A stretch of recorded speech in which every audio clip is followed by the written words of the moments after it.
हम्म.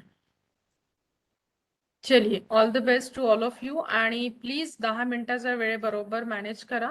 जास्ती एक्सटेंड करू नका. 10 मिनिटात संपवण्याचा प्रयत्न करा. सर, पीपीटी दिसतंय? हो हो, दिसत आहे मॅडम. हा, येस, सुरू करा.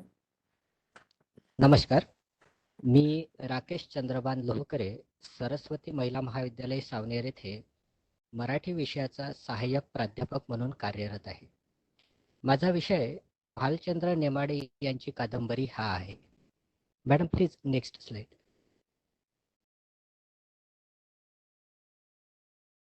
आपण भालचंद्र नेमाडे यांचा सुरुवातीला थोडक्यात परिचय बघू. भालचंद्र वनाजी नेमाडे यांचा जन्म 27 मे 1938 रोजी सांगवी, तालुका यावल, जिल्हा जळगाव, खानदेश येथे झाला. त्यांनी कादंबरी, कविता आणि समीक्षा या साहित्य प्रकारांमध्ये लिखाण केले आहे. त्यांना साहित्यातील मानाचा साहित्य अकादमी पुरस्कार 1991, टीका स्वयंवर या टीकाशास्त्रावरील पुस्तकासाठी आणि हिंदू जगण्याची समृद्ध अडगळ या कादंबरीसाठी ज्ञानपीठ पुरस्कार 2015 रोजी प्राप्त. यासोबतच अनेक पुरस्कार भालचंद्र नेमाडे यांना मिळाले.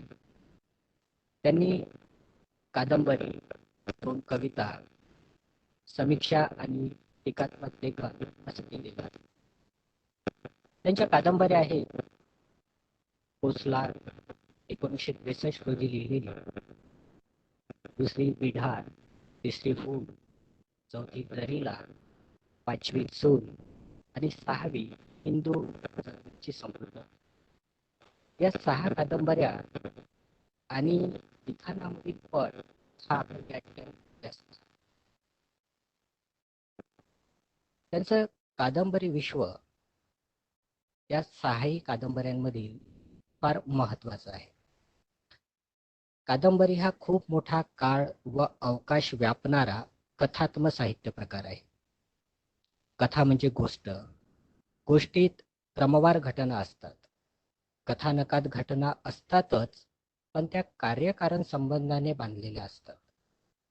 E.M. फॉस्टरने आपल्या ॲस्पेक्ट्स ऑफ नॉवेल या ग्रंथात कथा व कथानकात केलेला भेद सुपरिचित आहे. तो असा: the king died and then the queen died is a story, पण the king died and the queen died of grief is plot. म्हणजे राजा मेला आणि नंतर राणी मेली ही कथा. राजा मेला आणि राणी दुःखातिशयाने मेली हे कथानक तयार होत असते. भालचंद्र नेमाडे यांच्या कादंबरीच्या कथानकाचे मुख्य पात्र प्रतिनायक आहे.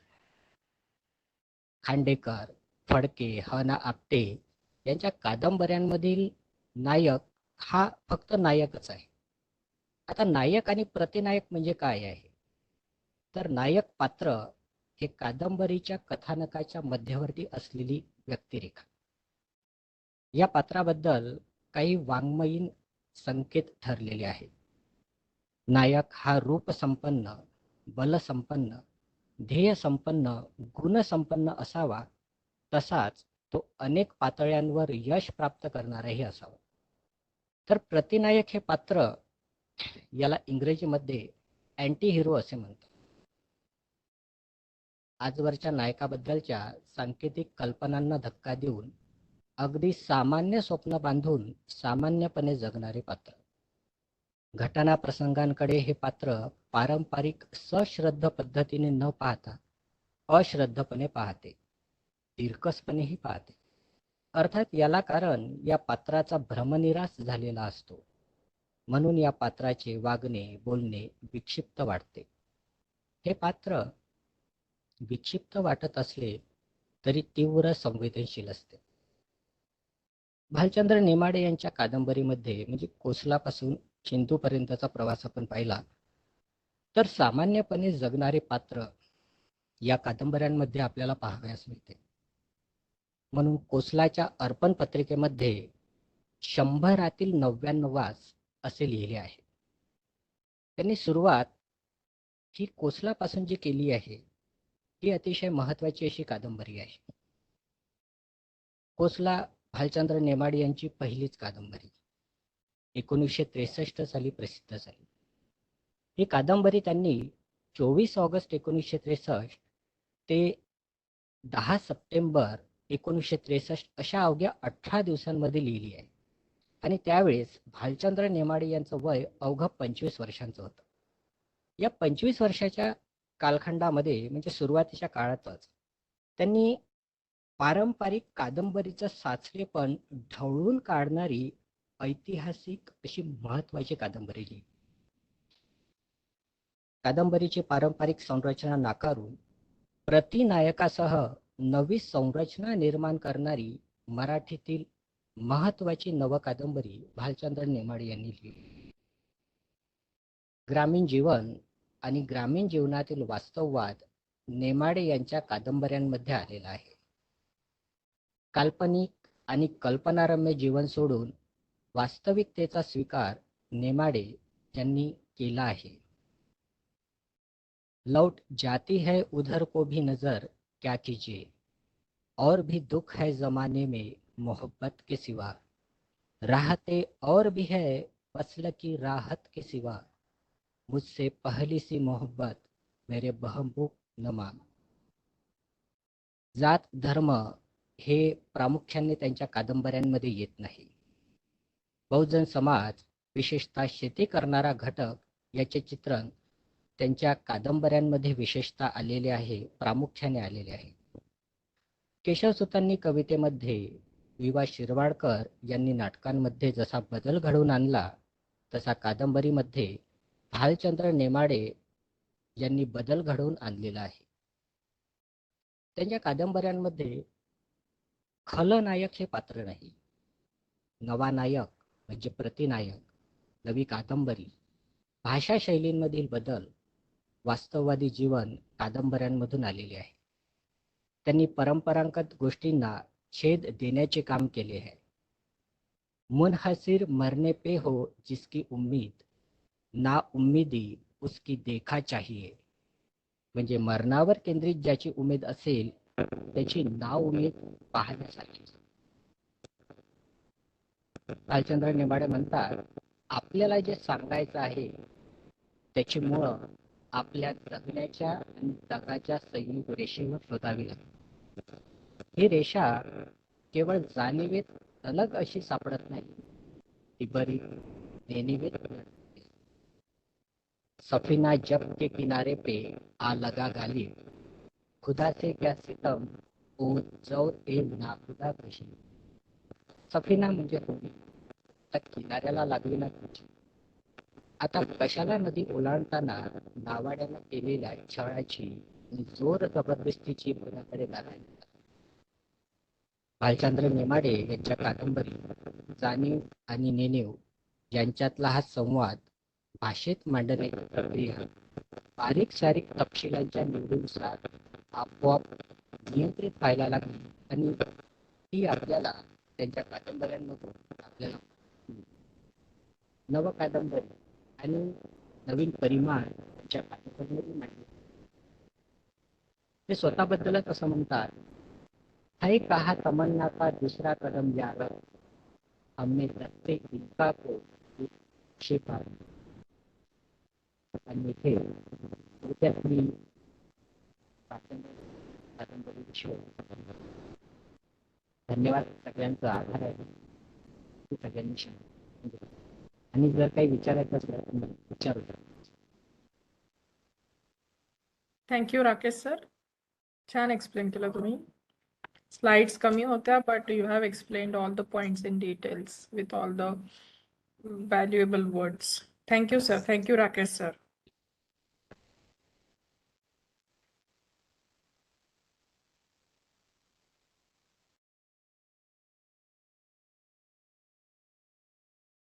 Next participant, Ashwini madam. Yes, ma'am. हाँ, आप प्रेजेंट करेंगे? हो, मी करते. शेअर. एक मिनिट.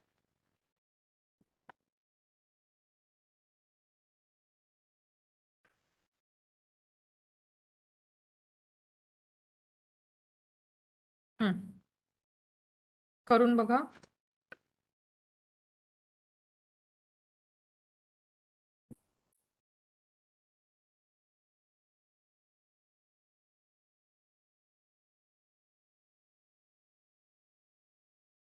मॅडम एक्सेल शीट जी आहे ती आपण सेव्ह केल्यानंतर डेस्कटॉपवर येऊन जाईल का आपोआप? हो मॅडम, तुम्ही जो पाथ द्याल ना सेव्ह, जिथे करायचं असेल तिथे सेव्ह होईल ते. Yes Ashwini madam, screen is visible, you can start. Madam आपण हे डिफिकल्टीज नंतर सॉल्व्ह करूया आफ्टर सेमिनार. ठीक आहे Ashwini madam, please start.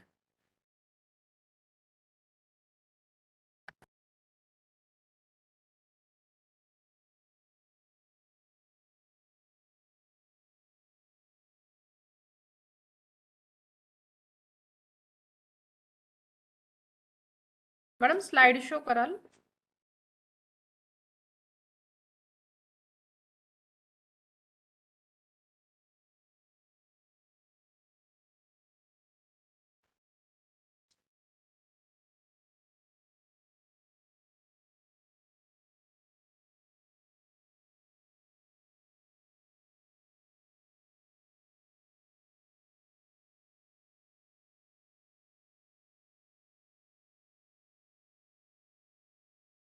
Madam तुम्ही मीटिंग मध्ये आहे ऑलरेडी. अश्विनी मॅडम एक मिनिट थांबून जातो.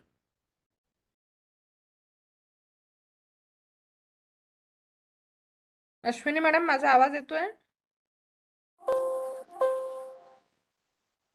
हॅलो मॅडम, याला मिनिमाइज करा. तुमचं जे पीपीटी सुरू होतं त्याला स्लाइड शो करा फक्त. ओके.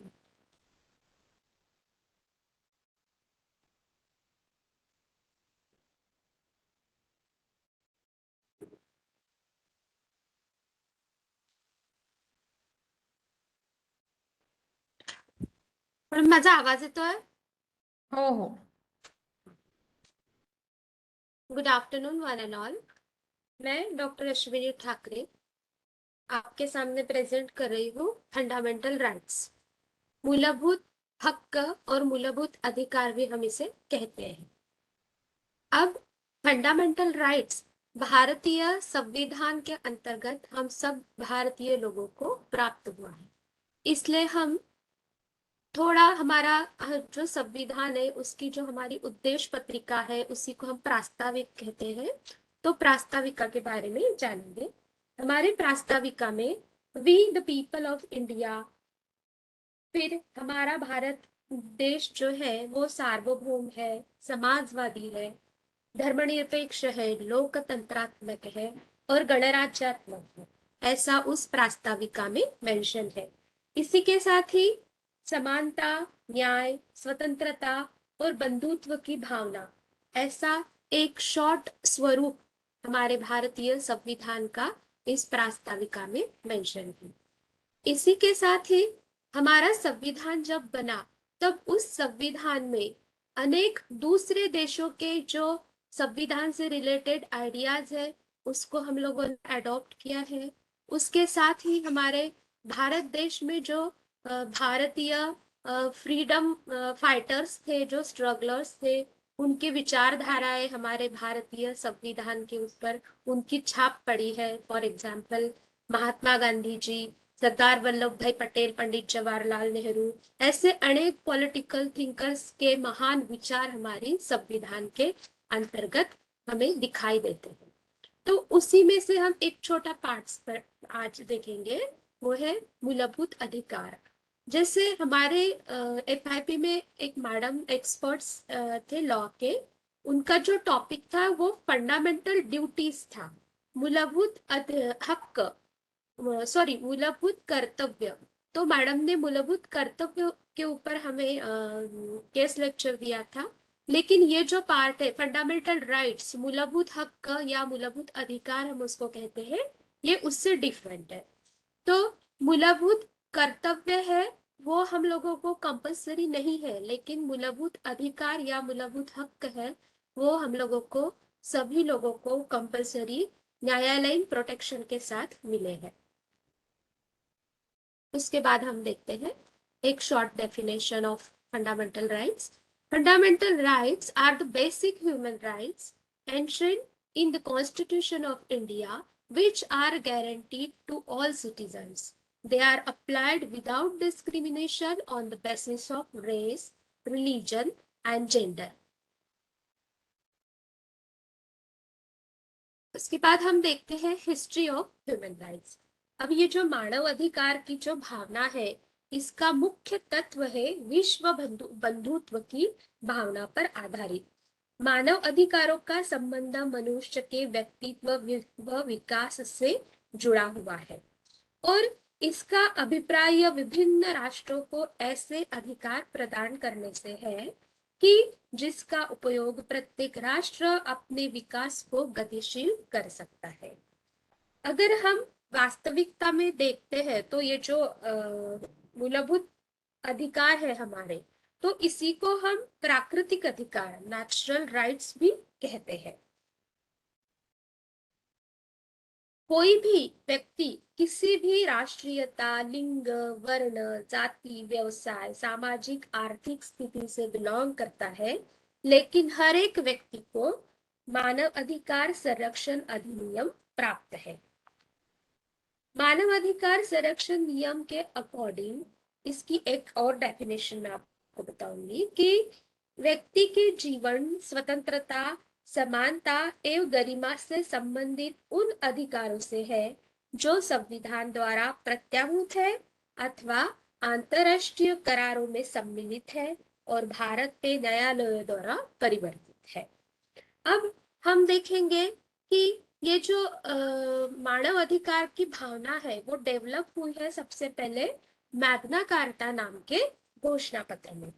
ब्रिटेन में मैग्ना कार्टा नाम का जो पत्र था वो 15 जून 1215 में डिक्लेयर हुआ और उसमें मैग्ना कार्टा के द्वारा जो अधिकार सामंतों को प्राप्त हुए, कालांतर में वो जनसाधारण को हस्तांतरित कर दिए गए और इसके अकॉर्डिंग किसी भी नागरिक को उस समय तक बंदी न बनाया जाए और न ही निर्वासित किया जाए जब तक उसका अपराध सिद्ध न हो।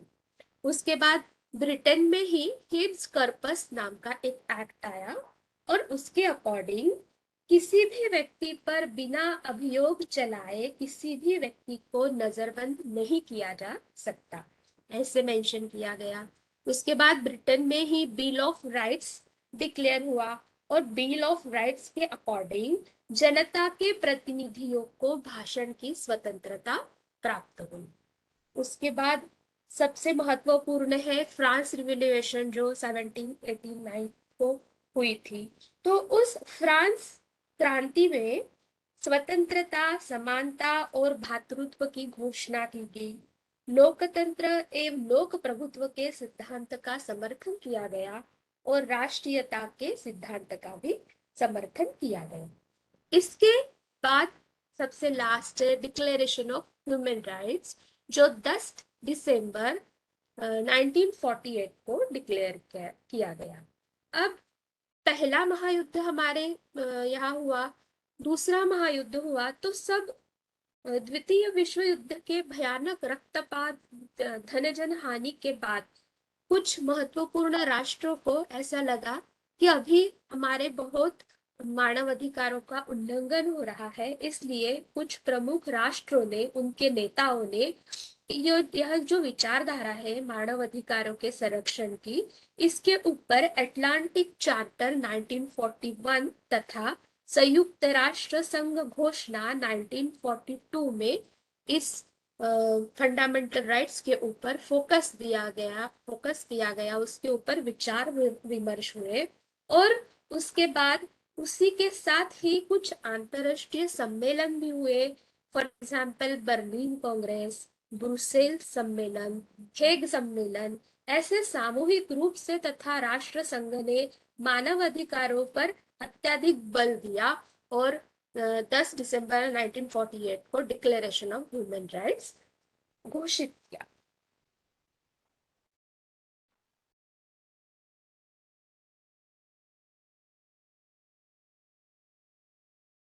अब हम देखते हैं भारतीय संविधान और हमारे अधिकार।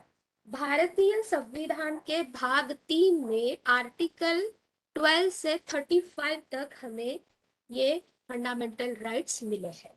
उसमें सबसे महत्वपूर्ण और पहला है राइट टू इक्वालिटी। अब ये जो समानता का हक हमें मिला है, ये समानता का हक आर्टिकल 14 से आर्टिकल 18 तक के 18 में मेंशन है। उसमें कोई भी व्यक्ति किसी भी जात, लिंग, धर्म, आर्थिक परिस्थिति से बिलोंग करता हो, लेकिन उसके साथ हमें अकॉर्डिंग टू लॉ किसी भी प्रकार का भेदभाव नहीं किया जा सकता। किसी भी प्रकार का अगर भेदभाव होता है तो उसे पनिशमेंट मिलती है, उसे समान संधि है। उसके बाद कुछ अस्पृश्यता से संबंधित हमारे भारतीय वातावरण में पुरानी अगर हम सिस्टम देखते हैं, हमारी भारतीय जो वर्ण व्यवस्था थी हमारी, तो उस वर्ण व्यवस्था में अस्पृश्यता से रिलेटेड काफी कुछ रूढ़ी प्रथाएं थी। तो उसको अगर कोई फॉलो करते हुए देखता है तो उसके ऊपर भी अधिनियम 1955 के अकॉर्डिंग उसके ऊपर हम गुनाह दाखिल कर सकते हैं। उसके बाद हमारे इंडियन सोसाइटी में जो स्पेशल पदवी रहते थे ब्रिटिश, जब हम देखते हैं ब्रिटिशर्स लोग, तो उन लोगों ने कुछ लोगों को राव साहेब, राव बहादुर, दीवान साहेब, खान बहादुर ऐसे स्पेशल पदवी देके रखे थी। तो इस पदवी को नष्ट करके भारत में अगर कोई स्पेशल वर्क करता है तो उसको वीर चक्र, परमवीर चक्र, अशोक चक्र, बहुमान ऐसे पुरस्कार प्राप्त होते हैं। उसके बाद हम देखते हैं राइट टू फ्रीडम, स्वतंत्रता का अधिकार। ये जो स्वतंत्रता का अधिकार है ये सबसे महत्वपूर्ण है और इसको आर्टिकल 19 से 22 तक के मेंशन किया गया है। इसमें there are different 6 freedoms. First है भाषण और विचार की स्वतंत्रता। सेकंड है शांततापूर्ण निशस्त्र साथ रहने की स्वतंत्रता। किसी भी प्रकार की ऑर्गेनाइजेशन हमको स्थापित करनी है तो उसकी स्वतंत्रता हमें है। भारत के किसी भी क्षेत्र में अगर हमको सेटल होना है परमानेंटली या टेम्पररी, तो वो भी हम इसके अकॉर्डिंग हो सकते हैं। उसके बाद है next right against exploitation. Article 23 to article 24 में राइट अगेंस्ट एक्सप्लॉयटेशन ये अधिकार हमें प्राप्त हुआ है। किसी भी तरह के अगर छोटे बच्चे हमें दिखाई देते हैं या कोई लोग गुलाम प्रथा में रहते हैं तो उनको उनके सेफ्टी के लिए ये राइट अगेंस्ट एक्सप्लॉयटेशन है। उसके बाद है right to freedom of religion, धार्मिक स्वतंत्रता। हम किसी भी धर्म से बिलोंग करते हैं तो उस धर्म को फॉलो करना, उसका प्रचार प्रसार करने का अधिकार हमें है। लेकिन हमारी जो कृति है उस कृति से हम किसी भी दूसरे धर्म के लोगों को किसी प्रकार की हानि ना पहुंचाए, ये हमेशा हमको याद रखना है। उसके बाद है कल्चरल एंड एजुकेशनल राइट्स। वो हर किसी को प्राप्त है सांस्कृतिक एक्सक्यूज मी, और यस मैम, यस थोडं मैम, शॉर्ट कर कंक्लूड कराल हा, वेळ हाँ झालाय. यस, हाँ कंक्लूड करते हैं। Cultural and education rights. उसके बाद लास्ट है राइट टू कॉन्स्टिट्यूशनल रेमेडीज। ये सबसे महत्वपूर्ण है। हमारे अधिकारों का अगर उल्लंघन होता है तो हम न्यायालय में जाकर उससे रिलेटेड कुछ रीट्स है उसको अप्लाई कर सकते हैं। उसके बाद है last some prominent factors that causes violation of human rights। हम हमारे भारतीय या हमारे जागतिक लेवल पे, ग्लोबल लेवल पे भी हम देखते हैं कि माल न्यूट्रिशन, कॉन्फ्लिक्ट्स हो गए, inhuman treatment given to women and children, conditions in prisons, racial struggle, decline of environment and assaults of Dalit, इससे रिलेटेड बहुत सारे प्रॉब्लम्स हमारे इंडियन सोसाइटी में है या वर्ल्ड में है। तो इनको हम फंडामेंटल राइट्स के अकॉर्डिंग प्रोटेक्ट कर सकते हैं। इस तरह के हमारे ये टोटल फंडामेंटल राइट्स है। Equality, freedom, exploitation, freedom of religion, cultural and educational rights and सबसे important constitutional remedies and fundamental rights. और इंडिया हम देखते हैं तो इंडिया में नेशनल ह्यूमन राइट्स कमीशन 1993 में, उसके बाद कुछ एनजीओज है, एमनेस्टी इंटरनेशनल, चिपको आंदोलन, सुंदरलाल बहुगुणा इन्होंने लीड किया है, और नर्मदा बचाओ आंदोलन मेधा पाटकर। ये कुछ रेफरेंसेस है एंड ये टॉपिक एंड होता है। Thank you very much. Thank you, Ashwini madam. Good. Thank you.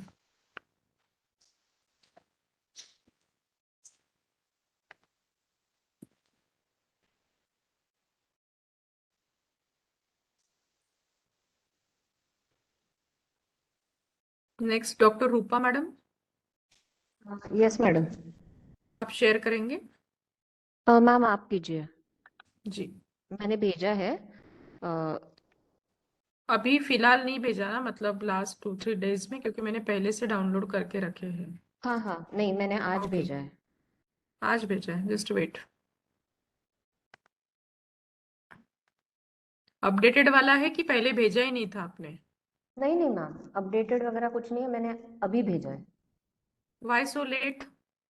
Ma'am actually मैं उस पे वो थोड़ा सा क्योंकि उसमें आपकी लेट डेट आ जाएगी ना, अभी आज के डेट में आपने भेजा सॉरी है तो मैम, एक्चुअली मैं उस पे थोड़ा स्टडी करना मेरे लिए जरूरी था, तो उस वजह से लेट हुआ है। क्योंकि गूगल फॉर्म में डेट और टाइम आता है ना, तो हाँ वो लेट हाँ सबमिशन में हाँ जाएगा। हाँ हाँ।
देखिए, ये 5 तारीख के बाद जिनके भी सबमिशंस है, हाँ अंकुश, सुनील, श्रीकांत, रोहित और आपका भी, ये सब लेट सबमिशन में जाएंगे। 5 तारीख was the last date, you should submit on that time only.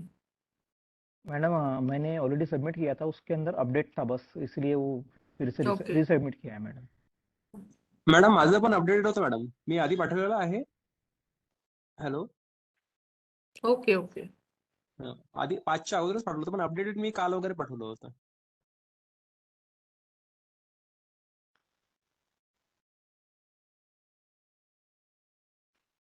Yes madam, दिख रहा है पीपीटी? हाँ हाँ ma'am, it is visible. Yes, just a minute, make me slide show. Yes, please start madam. हाँ, मेरा जो टॉपिक है presentation का, मेरे टॉपिक का जो मैं अभी जो बात करने वाली हूँ, ये है theory of reconciliation for violent and intolerable section, a teaching of Buddha. जो भी पीस या हार्मनी इसको अटेन करने के लिए या अचीव करने के लिए बहुत सारी टेक्निक्स है। जैसे हमने इसके पहले भी शाइनी चिपके मैम के लेक्चर में हमने सुना था अबाउट स्पिरिचुअल क्वेश्चन, तो मेरा topic is related with the spiritual question itself. Ma'am next slide. इसमें एक्चुअली मैंने जो फोकस किया हुआ है, पहले मैं आपको आपसे डिस्कस करना चाहूँगी कि डेफिनेशन ऑफ वायलेंस जो है according to world trade organisation, definition है the intentional use of physical force और power threatened or actual against oneself, another person or against a group of community, which either results in or has a high likelihood of resulting in injury, death, psychological harm, maldevelopment or deprivation। Violation के अलग अलग प्रकार है, तो उसमें या हम उसको अलग तरीके से हम क्लासिफिकेशन भी होता है। Ma'am next slide. इसमें 3 प्रकार से एक्चुअली क्लासिफाइड मैंने किया हुआ है कि वायलेंस एक होता है सेल्फ डायरेक्टेड, एक होता है इंटरपर्सनल और एक होता है कलेक्टिव। सेल्फ डायरेक्टेड वायलेंस जो है वो हम जो खुद के साथ करते हैं, that is known as self directed violence. That is just like suicide, self abuse, ये सारी चीजें सेल्फ डायरेक्टेड वायलेंस में आती है। Second is interpersonal violence. Interpersonal violence जो है ये फैमिली, पार्टनर या आप जिस कम्युनिटी में रह रहे हो ये उसमें आता है, इंक्लूड किया जाता है। तो उसमें फैमिली में चाइल्ड, पार्टनर, एल्डर्स, अपने घर के जितने भी लोग हैं वो सारे उसमें हम लोग इसमें फॉल करते हैं। कम्युनिटी मतलब हम जो कम्युनिटी से, या हमारा कोई पर्टिकुलर कम्युनिटी ग्रुप है, या हमारा कोई पर्टिकुलर कास्ट का कम्युनिटी है, तो वो इसमें आता है। और कलेक्टिव मतलब सोशल, पॉलिटिकल या इकोनॉमिक। इसमें हम लोग जनरली कलेक्टिव वायलेंस वो वायलेंस होता है कि जहाँ पे फॉर अचीविंग एक सोशल एजेंडा, उससे रिलेटेड जब कभी भी कोई भी टेररिस्ट अटैक होता है या मॉब वायलेंस क्रिएट किया जाता है तो उसको हम लोग कलेक्टिव वायलेंस कहते हैं। और इसका अलग अलग नेचर भी है कि वो फिजिकल तरीके से, सेक्सुअल तरीके से या साइकोलॉजिकल तरीके से, या फिर आप आपके बॉडी बिहेवियर से किसी को निग्लेक्ट कर रहे हो, तो it also referred as a violence, कि जिससे किसी को साइकोलॉजिकल प्रॉब्लम हो रही है। Ma'am next slide. अब इतने प्रकार के वायलेंस या आज की डेट में जो कुछ भी हो रहा है, जो पूरी दुनिया जो फेस कर रही है, जो जहाँ कहीं वॉर चल रहा है, वेपन्स ऑफ डिस्ट्रक्शंस है, ये सारी जो भी चीजें हैं, या एनवायरनमेंट के डैमेजेस है just because of human greed और इनसेंसिटिविटी, ये जो रीजंस है, इसकी वजह से हमको पीस और नॉन वायलेंस की जरूरत है। अब इसके बेनिफिट्स भी है कि भाई अगर हम पीसफुल है तो we will do some creative things, कुछ इन्वेंशंस हम लाएंगे। इसमें एक चीज और आती है कि अगर किसी को वायलेंटली कुछ चीजें करनी है तो वायलेंट इंटेंशंस लेके भी कोई नई चीज क्रिएट कर सकता है। इसीलिए हमारे इंटेंशंस भी पीसफुल होने चाहिए, हमारा माइंडसेट भी पीसफुल होना चाहिए, ये बहुत जरूरी है। और फिर उसके बाद अगर हम पीसफुल है तो हम थोड़ा रैशनली सोच के हम लोग रिलीजन या पॉलिटिकल जो भी डिफरेंसेस है उसको हम समझ सकते हैं।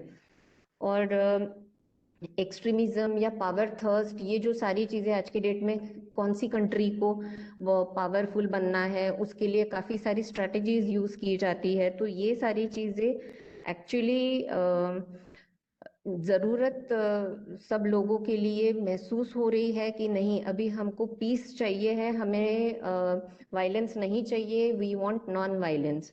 Ma'am next slide please. अब यहाँ पर अगर हम लोग देखें तो हमारी डिफरेंट स्पिरिचुअल प्रैक्टिसेस है जो हम लोग day to day routine life में भी करते हैं। उसमें से सबसे पहला जो है दैट इज प्रेयर। ठीक है, हम लोग हर रोज हम लोग दिन की शुरुआत करते हैं, प्रेयर करते हैं, या रात को सोते वक्त हम लोग बोलते हैं, या सुबह उठने के बाद हम कहते हैं कि भगवान थैंक यू, हमको आज का दिन देखने को मिला। या फिर रात में या शाम में हम बोलते हैं भगवान के सामने हाथ जोड़ के कि भाई अगर आज पूरे दिन में कोई मुझसे गलती हुई है तो वो गलती के लिए मुझे सब क्षमा करे, ऐसा जो भी है। या हमारा जो ये प्रेयर वाला जो स्पिरिचुअल प्रैक्टिस है, this spiritual practice actually according to me it is a one way conversation, कि जो भी हायर पावर है, या उसको आप गॉड बोल लो या जो कुछ भी बोल लो, तो हम उनके साथ वो प्रेयर प्रैक्टिस हम करते हैं। फिर उसके बाद सेकंड आता है that is connecting with the nature.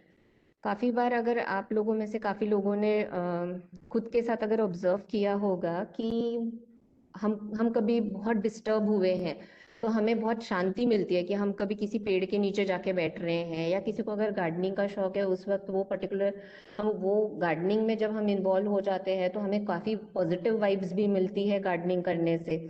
या फिर हम कभी कैंपिंग ट्रिप के लिए चले जाते हैं, तो ये भी actually one of the way है कि हम स्पिरिचुअली अपने आप को रिकवर करने के लिए एक स्कोप दे रहे हैं। फिर थर्ड इज योगा। जैसे हर रोज योगा के सेशंस होते हैं, but apart from that this is for the time being. अगर आप अलग से योगा खुद भी प्रैक्टिस कर रहे हो तो इट इज ऑब्वियसली बेनिफिशियल, ये सबको पता है कि योगा के बहुत सारे फायदे हैं।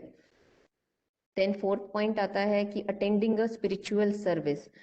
यहाँ पर इसी चीज को हम ये भी कहते हैं कि रिलीजियस सर्विस भी, कि जहाँ पे आपको जो कोई भी आपका बिलीफ सिस्टम है वो आपको उस तरीके से अच्छे इंटेंशन के साथ वो काम करने के लिए प्रमोट करता है। ठीक है, इसको हम कह सकते हैं कि whatever you are believing in, whoever और in whatever you have to choose. आप, आपकी चॉइस होती है कि आपको कौन सा स्पिरिचुअल या आध्यात्मिक मार्ग में आपको जाना है। उसके बाद आता है मेडिटेशन। मेडिटेशन भी एक प्रोसेस है कि जहाँ पे आप अपने आप को रिकवर करते हो वॉट एवर आपको साइकोलॉजिकल या मेंटल हार्म हुआ है। तो इसमें एक्चुअली अलग अलग टाइप्स के मेडिटेशन है। आप सब लोग जानते हैं कि आज की डेट में बहुत सारी अलग अलग डिफरेंट मेडिटेशन प्रैक्टिस की जाती है। तो उसमें से it's up to you only कि आपको कौन सा चीज को सिलेक्ट करना है and which is more beneficial for you. So you have to search accordingly कि आप खुद क्या चाहते हो या आपको खुद को कौन सा मेडिटेशन प्रैक्टिस सूट करता है। तो मैं मैम नेक्स्ट स्लाइड प्लीज।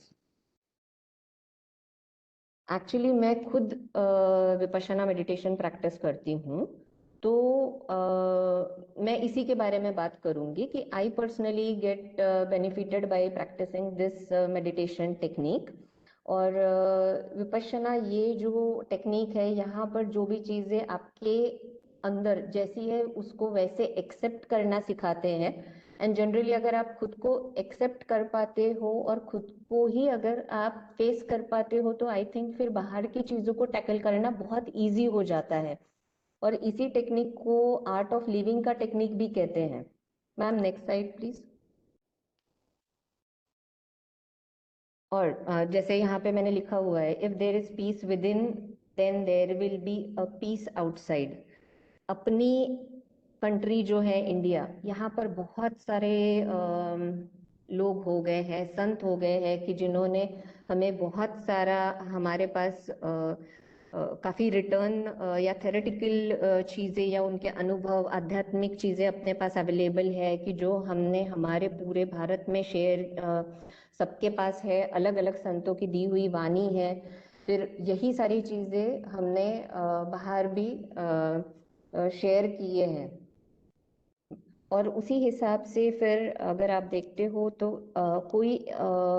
अगर कोई एक इंडिविजुअल जो है, वो इंडिविजुअल अगर खुद ही अपने ही अंदर उसका माइंड अगर स्टेबल नहीं है, उसके अंदर बहुत गुस्सा है, बहुत निगेटिविटी है, किसी के लिए जेलिसी फैक्टर है, तो ये सारी चीजें फिर उस इंसान को तरीके से उसका दिमाग काम नहीं कर पाता है।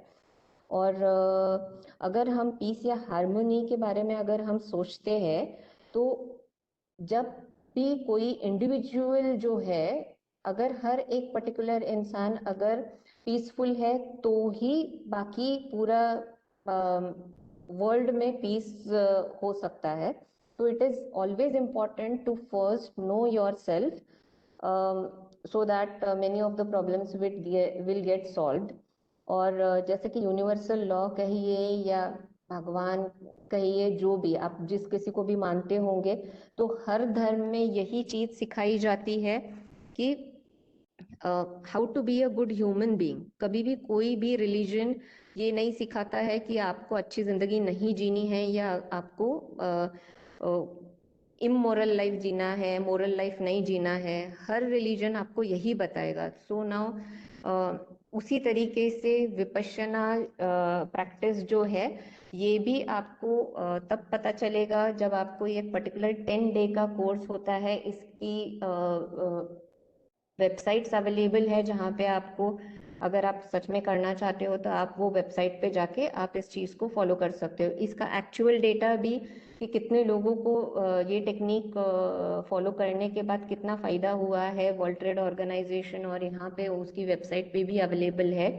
तो आई विल सजेस्ट कि अगर आपको सच में आप लोग अगर चाहते हैं तो आप लोग ये प्रैक्टिस कर सकते हैं meditation technique. Ma'am next slide.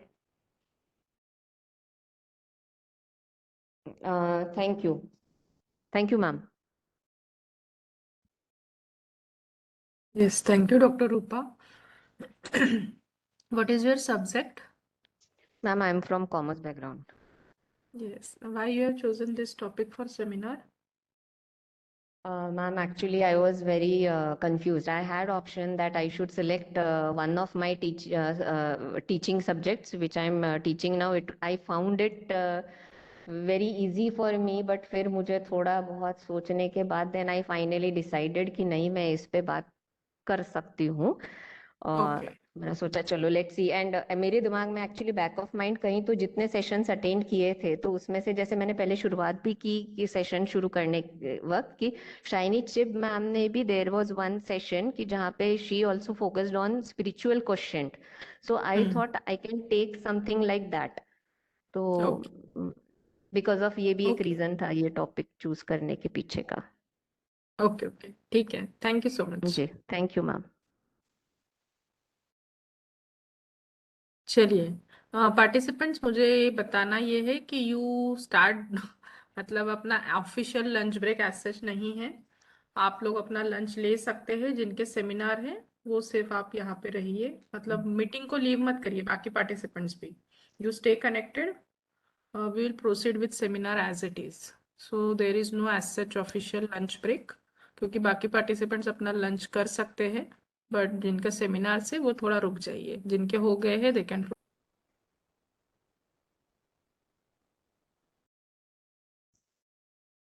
Wanjari sir आहेत का? Yes madam.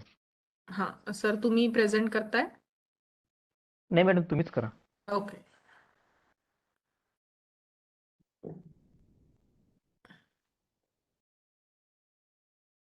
एक मिनिट.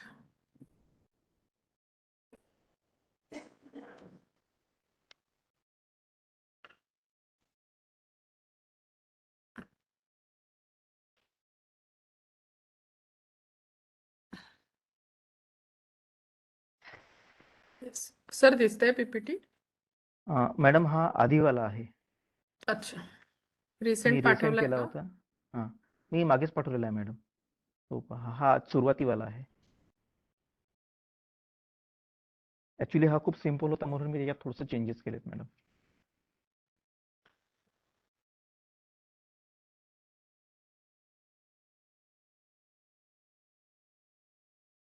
येस, हा आहे हां, नवीन दिस वन वाला. मॅडम. ओके, हां हां हा आहे मॅडम. एक minute, let me download.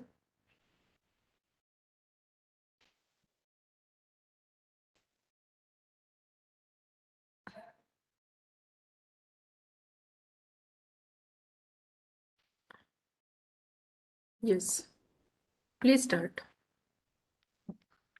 Good afternoon, Dr. Dharmesh Madam and my respected dear colleagues.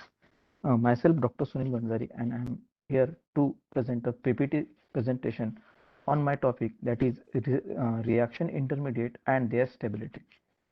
Ma'am, next slide, please. Now, first of all, सबसे पहले अपन केमिकल रिएक्शन होती क्या है अपन इसके बारे में बात करेंगे. जनरली अपन केमिकल रिएक्शन के बारे में ये सोचते हैं कि जैसे कि कोई दो केमिकल उठाए और उनको मिक्स कर दिया और कोई तो भी प्रोडक्ट बन गया. पर एक्चुअली जब कोई केमिकल रिएक्शन होती है तो उस केमिकल रिएक्शन में रिएक्टेंट से प्रोडक्ट के बनने तक बहुत सारी स्टेप्स इन्वॉल्व होती है. मेनली यहाँ पे दो स्टेप्स होती है. पहली स्टेप होती है कि जब तक कोई रिएक्टेंट के ओरिजिनल जो पुराने वाले बॉन्ड्स है वो ब्रेक नहीं होंगे तब तक दूसरा नया प्रोडक्ट कन्वर्ट नहीं होगा. It means that during the chemical reaction first step is breaking of bond, जिसको अपन बॉन्ड फिशन आगे अपन देखने वाले हैं. अब अगले स्टेप पे जब ये बॉन्ड टूटते हैं तो अगले स्टेप में ये जो रिएक्टेंट होता है ये रिएक्शन इंटरमीडिएट में कन्वर्ट होता है. अब एक्चुअली ये रिएक्शन इंटरमीडिएट क्या है? तो रिएक्शन इंटरमीडिएट जो होता है ये एक्चुअली एक इन बिटवीन स्टेप है जहां पे ना वो रिएक्टेंट या फिर ड्यूरिंग द केमिकल रिएक्शन वो रिएक्टेंट पूरी तरह रिएक्टेंट होता है, ना ही पूरी तरह वो प्रोडक्ट होता है. इसका मतलब अपन इन बिटवीन स्टेप बोल सकते हैं केमिकल रिएक्शन का. अब वो जो ये जो रिएक्शन इंटरमीडिएट होते हैं ये बेसिकली बनते हैं बॉन्ड फिशन से, जो अपन अगले पॉइंट पे देखने वाले हैं. रोजचं आहे का तुमचं ट्रेनिंग? फक्त आजच आहे? हाँ, Yes, basically Sunil sir, continue. basically there are 5 type of reaction intermediate which are given in the side.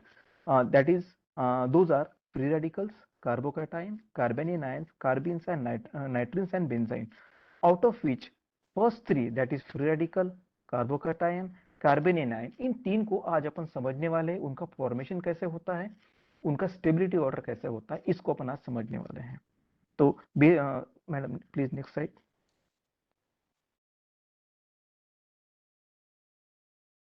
हाँ, basically as I said before, whatever chemical reaction it takes place due to the bond fission. Now अपन इस point को अभी detail में पढ़ेंगे।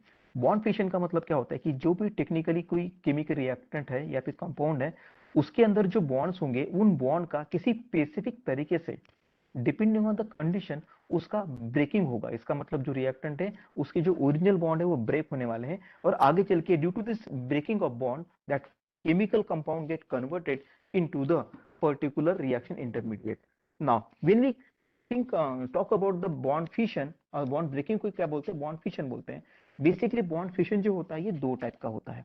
पहला है homolytic bond fission और दूसरा होता है heterolytic bond fission। First will talk about the homolytic bond fission।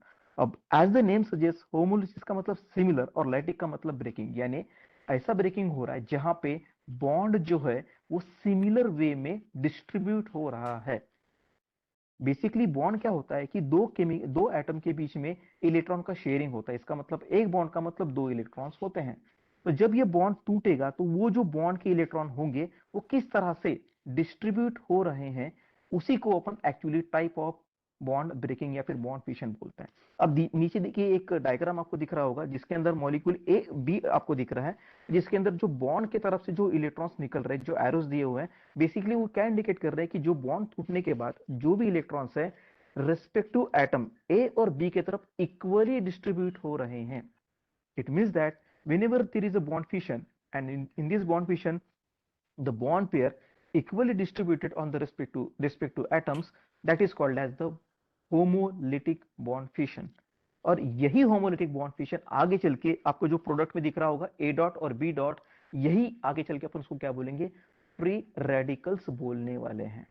It means that whatever free radicals are generated, these free radicals are generated during the homolytic bond fission. ये homolytic bond fission में ही बनेंगे। अब homolytic bond fission होने के लिए कुछ particular conditions होती हैं। सबसे पहली कंडीशन, वहां पे कुछ टाइप का रेडिएशन होना चाहिए। रेडिएशन वो कुछ भी हो सकता है, अल्ट्रावायलेट लाइट हो सकता है, यूवी लाइट हो सकता है, या फिर कुछ भी टाइप का इलेक्ट्रोमैग्नेटिक रेडिएशन वहां पे हो सकता है। दूसरी कंडीशन होती है कि वहां पे पेरोक्साइड यूज किया गया हो। पेरोक्साइड कोई भी हो सकते हैं, सिंपल हाइड्रोजन पेरोक्साइड हो सकता है, बेंजोइल पेरोक्साइड होता है, या फिर बहुत भी अलग अलग टाइप के पेरोक्साइड्स वहां पे होते हैं। और तीसरी कंडीशन है वहां पे हाई टेम्परेचर होना चाहिए। अगर ये तीन कंडीशन आती है तो बॉन्ड फिशन जो होता है वो होमोलिटिक बॉन्ड फिशन होता है, और आगे चल के फ्री रेडिकल जनरेट करते हैं। Madam please next slide.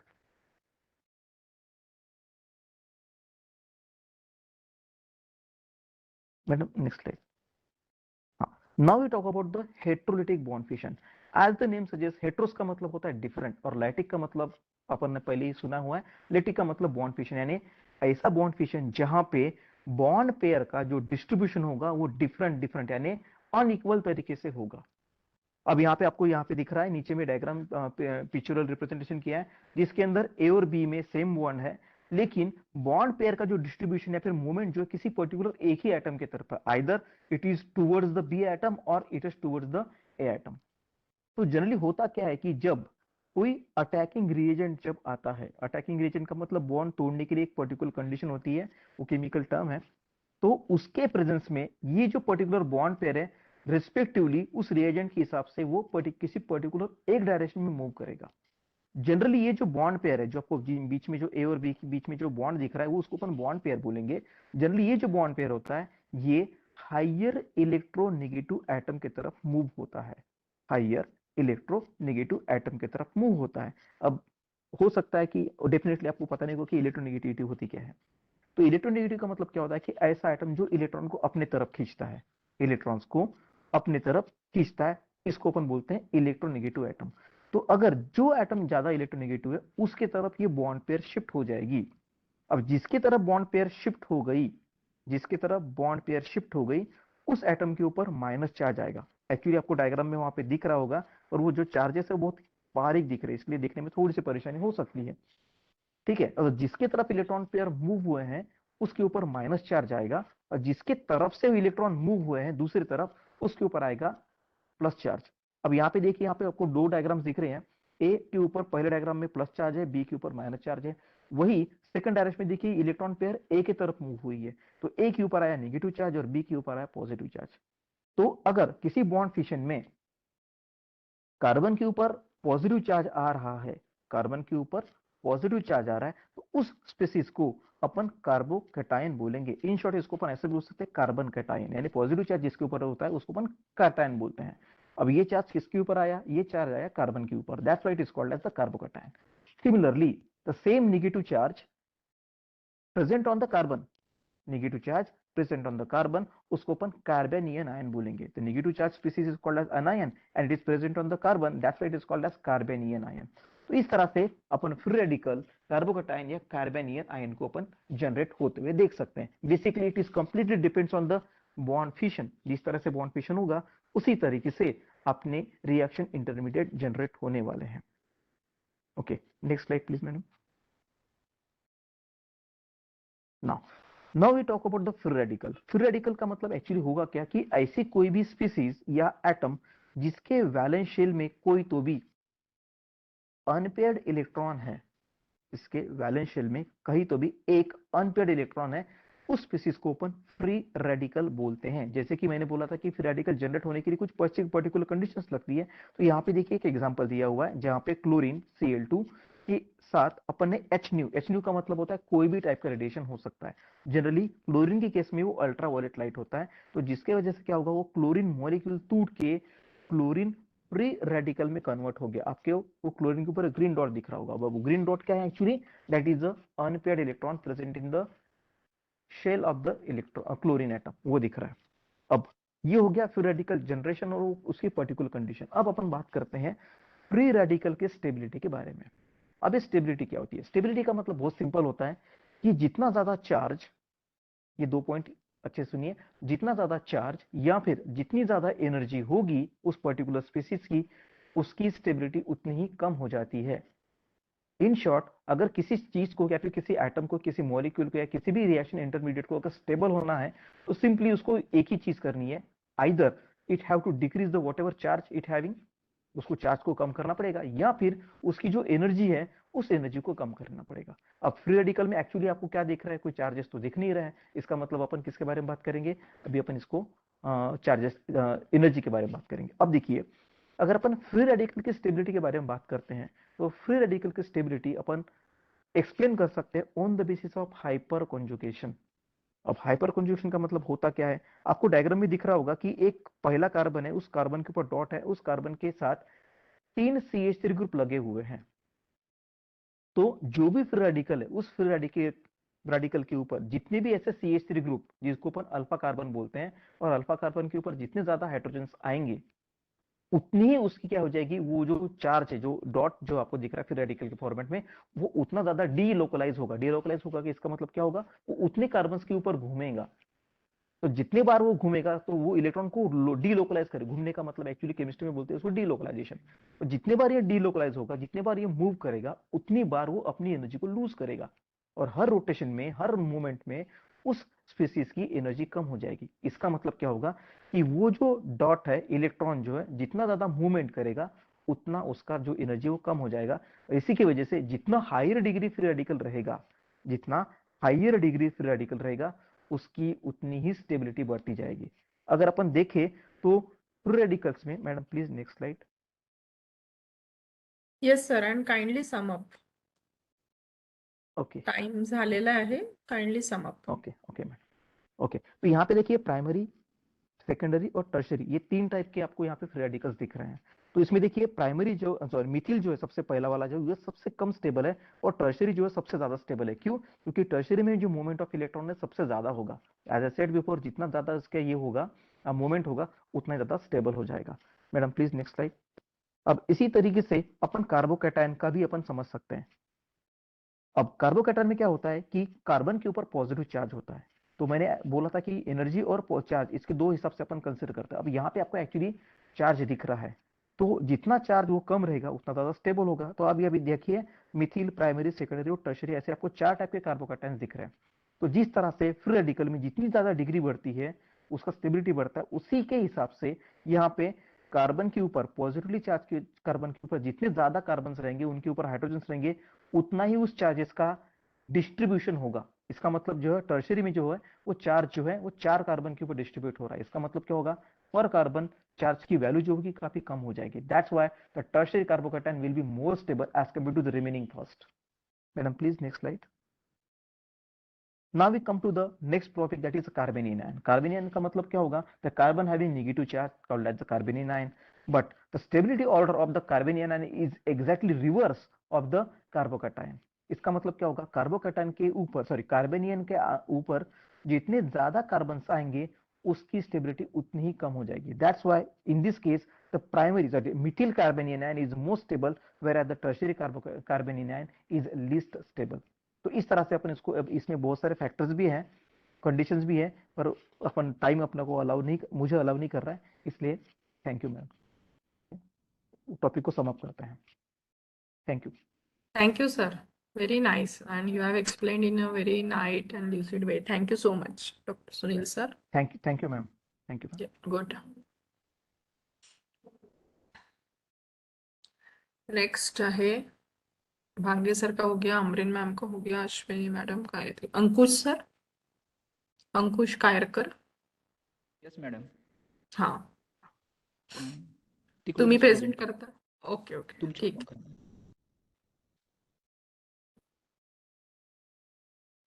पहिले पाठवलेलं आहे की आता पाठवलं, काल परवा वगैरे? नाही मॅडम, आधीच आहे. आधीच आहे ना? 6 तारीखचं अच्छा, PDF आहे. येस.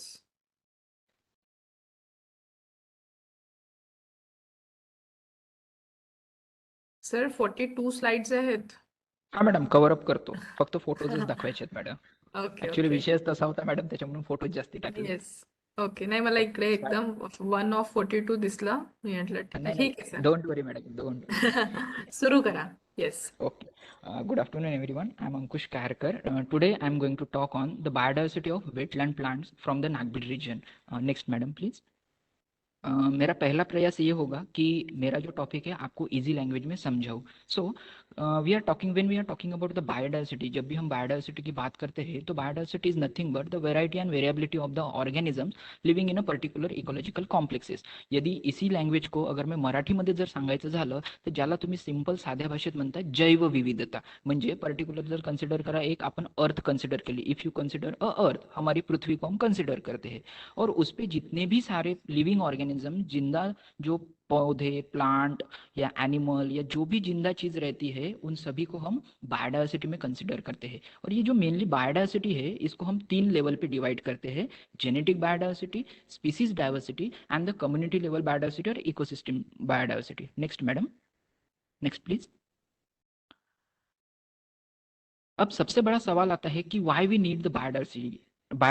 ये बायोडाइवर्सिटी हमारे लिए क्यों जरूरी होती है? सो अगर हमारा साइंटिफिक नेम देखा जाए इंसानों का तो we called us as a homo sapien sapien, लेकिन हमारे एक पूर्वज हो चुके हैं होमो इरेक्टस. अब कंसिडर कीजिए कि एक दुनिया है और दुनिया में हर एक का चेहरा एक के जैसे समान है, एक दुसऱ्यासारखा बिल्कुल सारखा चेहरा आहे. तो शायद ऐसी अगर कंडिशन होती तो शायद आज के इस वर्ल्ड में सेल्फी नाम की चीज इजाद नहीं होती थी आणि पासपोर्ट साईज फोटो सारखे हे गोष्टी यांचा शोध लागला नसता. कारण कोणाचाही एक्झाम फॉर्म भरायचा असो की कुठेही आपल्याला फोटो द्यायचा असो, आपण कोणाचाही फोटो दिला तरी तो कन्सिडर झाला असता. बट स्टील कंडिशन अशी नाही आहे. Madam next slide please. मग आपण बघतो की हे जे चेहरे जे आहेत, ये जो फेसेस है, ये सेम ना दिखते हुए हमें डिफरेंट डिफरेंट दिखते हैं. So many beautiful faces and the handsome faces we see around us just because of this biodiversity. और अगर हम बात की सायंटिफिक लँग्वेज में, सायंटिफिक लँग्वेज मध्ये बोलताना आपण याला असं म्हणू की हे सगळे आहेत मानव प्राणी. सो मानव प्राण्यांमध्ये जे काही चेहऱ्यांचा फेसेस मिळत आहे, म्हणजे ॲट अ जीनस लेवल जे काही तुम्हाला वेगवेगळे स्पीसीज मिळून राहिले, त्याला आपण टर्मिनॉलॉजी मध्ये देतो genetic biodiversity. Next madam please. इसके बाद अगर हम आगे बढ़ते हैं तो ये देखते हैं, नेक्स्ट मैडम प्लीज, कि इनके बावजूद डिफरेंट डिफरेंट टाइप्स के इंसेक्ट मिलते हैं, प्लांट मिलते हैं, पौधे मिलते हैं, डिफरेंट डिफरेंट बटरफ्लाइज मिलते हैं नेचर में। सो ये सारे के सारे जो विविध जाति के प्राणी है, पशु है, पौधे है, इनको वर्ल्ड सभी को एक टर्म में कंसिडर करते हैं, that is species biodiversity. Next madam please. अब ये सारे जो जिंदा एनिमल है या प्लांट है, ये पौधे है, ये मैडम नेक्स्ट प्लीज, ये कहीं ना कहीं रहते हैं, माने इनका घर होता है, चाहे वो फिर तालाब हो, समुंदर हो, जंगल हो, डेजर्ट हो या सवाना लैंड्स हो। सो ये जो different different types of habitat, habitat means घर कहते हैं साइंटिफिक लैंग्वेज में अगर हैबिटेट बात करें तो। सो ये different different types of habitat या इकोसिस्टम है, इसको हम बोलते हैं कम्युनिटी लेवल बायोडाइवर्सिटी और ecosystem level biodiversity. Madam next slide please. Madam next slide. हाँ, सो अगर बात की जाए कि इंपॉर्टेंस ऑफ बायोडाइवर्सिटी, जस्ट एक एग्जांपल साइड करता हूँ। सोचिए आप बैगन की सब्जी खा रहे हैं, उसके साथ चावल खा रहे हैं, उसके साथ रोटी खा रहे हैं, उसके साथ दाल खा रहे हैं, लेकिन अगर ये बायोडाइवर्सिटी ना हो तो एक कंसिडर कीजिए, आप चावल भी बैगन का बना रहे हैं, दाल भी बैगन की ही बना रहे हैं, और सब्जी भी आप बैगन की बना रहे हैं, और दैट टू उसमें आपने टमाटर मिर्ची की जगह बैगन ही काट के डाले हैं, तो अपनी लाइफ कितनी बोरिंग हो जाएगी। So to avoid this boring type of nature, और ये जो बोरिंग चीज हमारी जिंदगी में ना आए, इसलिए नेचर ने हमें flooded with the different different types of taste, different different types of colours of fruits of flower and different different, ये सारी चीजें हमें बायोडाइवर्सिटी के रूप में नेचर ने हमें प्रदान की है। Next madam please. Next slide please madam. So अगर मैं बात करूं वेटलैंड की, सो वेटलैंड ये एक ऐसा जमीन का टुकड़ा होता है जिसमें आइदर टेम्पररी और permanently flooded with the water रहता है। Madam next slide please. और मैं आज जो है ये वेटलैंड की ही बायोडाइवर्सिटी के बारे में बात करना चाहता हूँ। सो मैं बिलोंग करता हूँ, जहाँ पे मैं वर्क करता हूँ वो है नागभीड़। नागपुर से 100 किलोमीटर की दूरी पे एक चंद्रपुर डिस्ट्रिक्ट में एक तालुका प्लेस है। अगर मैं नागभीड़ की बात करूँ तो नियर बाय 10 किलोमीटर के रेडियस में all together 14 different different water bodies यहाँ पे पाए जाते हैं, including घोड़ाझरी is one of the major water body. Madam next slide please.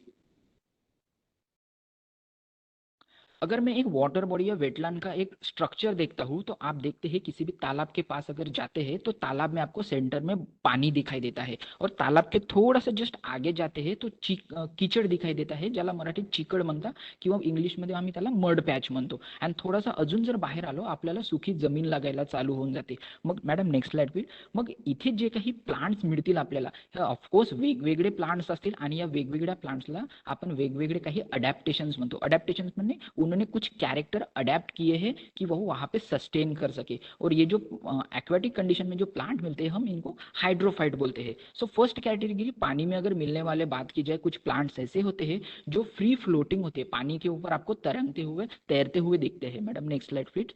Next please madam. अगर सेकंड स्लाइड की बात करें, हम नेक्स्ट कैटेगरी की बात करें, तो कुछ ऐसे फ्लोटिंग होते हैं जो ऊपर तरंगते हुए दिखते हैं, बट उनके जो रूट्स है वो जमीन के, उस तालाब के जमीन में जो मड होती है उस मड में बॉटम में उसके रूट होते हैं. Madam next please. Next slide.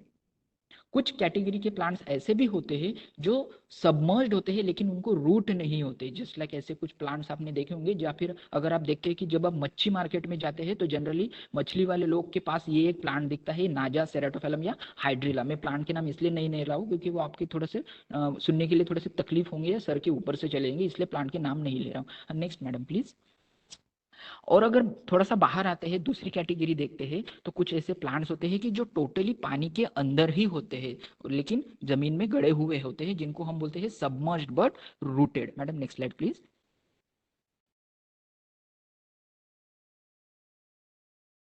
कुछ प्लांट ऐसे होते हैं जिनको हम एम्फीबियस कैटेगरी में डालते हैं, जो कि पानी में भी मिलते हैं और कीचड़ में भी मिलते हैं और जमीन में भी आगे भी आते हैं. Madam next please.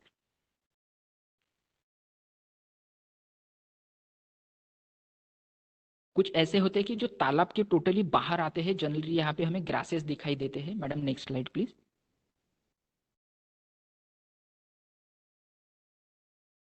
नाउ अब मैं मेरे नागभीड़ के आजू बाजू में जो पॉन्ड्स है, वाटर बॉडीज है या जो वेटलैंड है, यहाँ पे मैंने जो डाइवर्सिटी कैप्चर की है वो आपको दिखाने की कोशिश करता हूँ. This one is the first plant called as Sagittaria. Madam next slide please. इसके जो लीफ होते हैं ये कॉर्डेड शेप, हार्ट शेप होते हैं और प्लांट दिखने में बहुत ही बड़ा प्यारा होता है.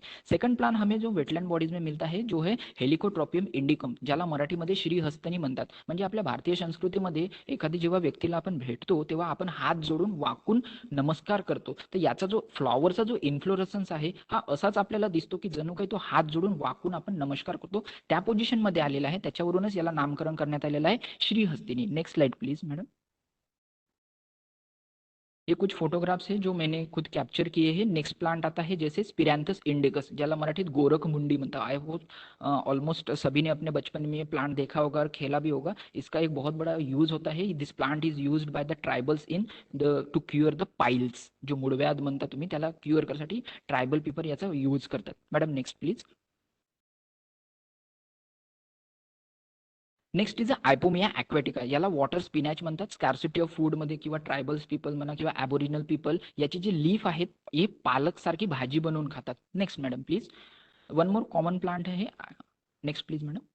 आयपोमिया ॲक्वेटिका नंतर जर आपण बघितलं तर आयपोमिया कार्निया जो आहे प्लांट, कॉमनली त्याला आपण बेश्र म्हणतो, हा सुद्धा कॉमनली मिळतो.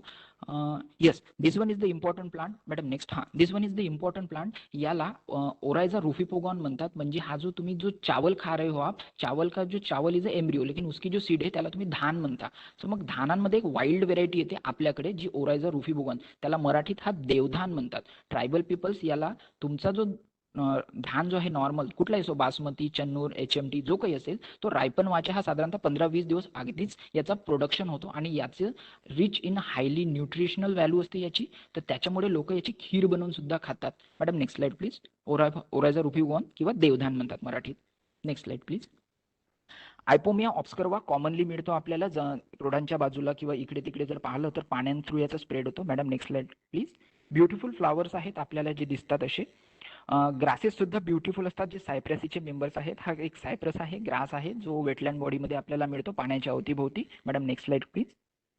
फक्त मी ब्युटी दाखवण्याचा एक प्रयत्न केला है कि प्लांट्स किती ब्यूटीफुल असतात. जणू काही आपण जांभूळ खाल्लं आहे, जस्ट लाइक आपने जामुन खाए है और जब आप टंग बाहर निकालते हो तो आपकी टंग पूरी जामुनी कलर की हो जाती है, वॉयलेट कलर की हो जाती है. वैसा ही एक मेरा प्लांट है जिसको हम रंजिया बोलते हैं. ये ऐसा कलर का फ्लावर आपको शो करता है. Next slide please madam.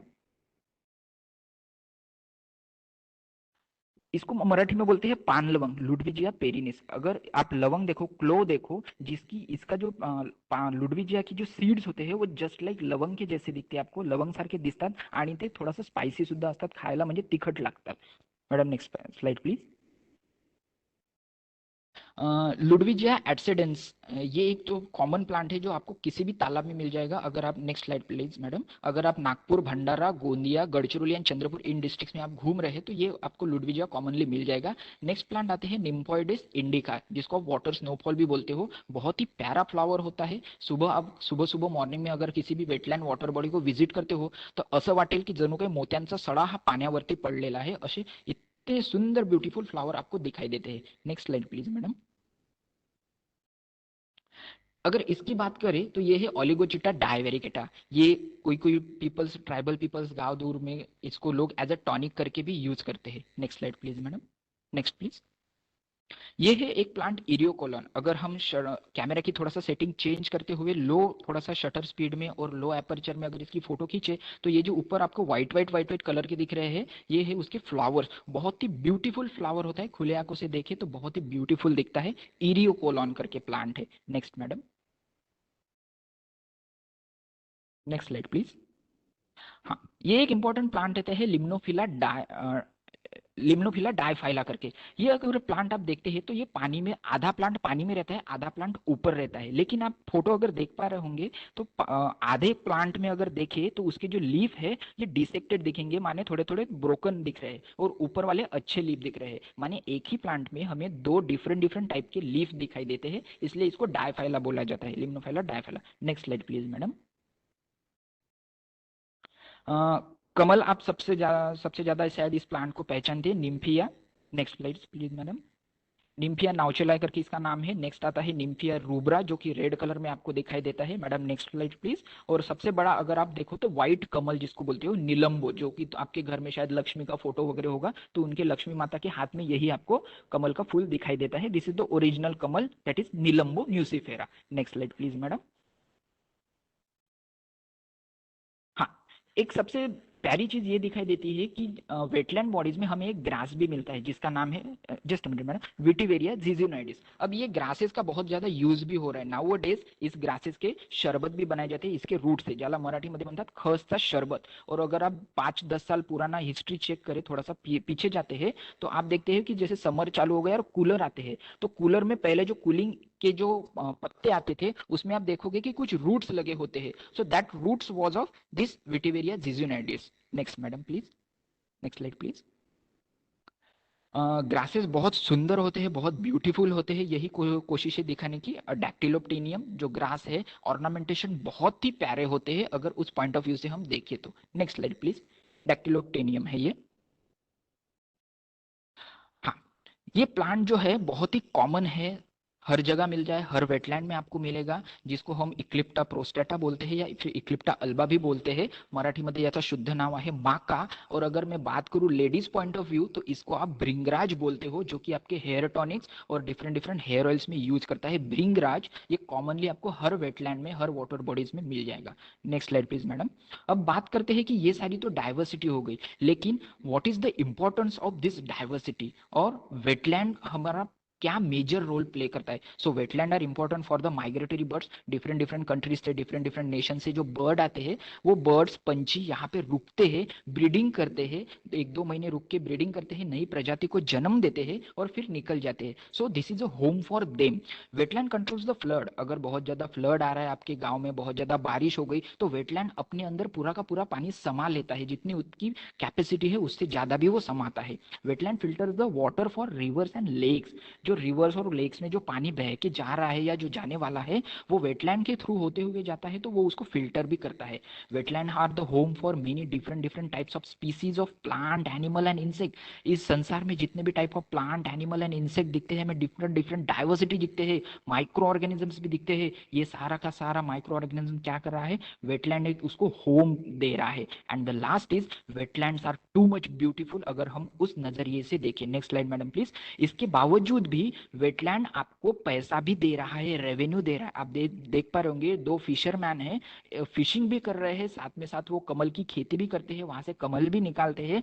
और पीछे में जो आप देख रहे हैं ग्रासेस थोड़ा सा गोल्डन कलर में आया है, वो है विटिवेरिया जिजियोनाइडिस। उसका आप रूट्स भी निकालते हो शरबत के लिए, खस बनाने के लिए, वॉट एवर। सो वेटलैंड हमें रेवेन्यू भी दे रहा है। Next slide please madam. Next slide please. अब बात करें वेटलैंड से कुछ आउट प्रोडक्ट्स भी निकलते हैं। सो मराठीमध्ये शिंगाडा म्हणतात, कॉमनली खाल्ल्या जातात, हायली न्यूट्रिशियस फूड आहे हा शिंगाडा। आणि दुसरा जो एक आहे मखाणा। मखाणा इज नथिंग बट तुमचे जे कमळ असतात, कमळाच्या बियाला प्रोसेस केल्यानंतर हा असा मखाना आपल्याला मिळतो। जस्ट लाइक आपने शायद पॉपकॉर्न खाए होंगे, तो पॉपकॉर्न मकई, तुम्हाला माहित असेल मकई किंवा भुट्टा ज्याला म्हणता तुम्ही, उसके सीड्स को आप अगर थोड़ा सा प्रोसेस करते हो तो आप पॉपकॉर्न खाते हो। Just like makhana is also a seed of Nelumbo nucifera, म्हणजे कमल जो बोलते हो आप, उसकी सीड है ये। Next slide please. वेटलैंड हमें रेवेन्यू भी दे रहा है। In spite of that, wetlands are the home for beautiful birds, are the different different types of bird. ये मैंने खुद कैप्चर की है मेरे कैमरा से। सो हमारे अगर बात करें beauty, so beauty lies in the eyes of viewer कहते हैं, माने ब्यूटी देखने वाले के नजरिए में होती है। किसी किसी को कीचड़ में भी जो चांद होता है वो भी बहुत सुंदर दिखाई देता है, बहुत प्यारा दिखाई देता है, लेकिन किसी किसी को पूनम का चांद में भी धब्बे नजर आते हैं, दाग नजर आते हैं। सो ब्यूटी ऑलवेज, ब्यूटी की डेफिनेशन, जो ब्यूटीफुलनेस की डेफिनेशन है, ये पर्सन टू पर्सन वैरी कर रही है। अगर पॉइंट ऑफ व्यू देखा जाए तो डिफरेंट डिफरेंट बर्ड्स वहां पे आते हैं, different different beautiful birds, different different migratory birds हमें दिखाई देते हैं वेटलैंड में। Next slide please madam.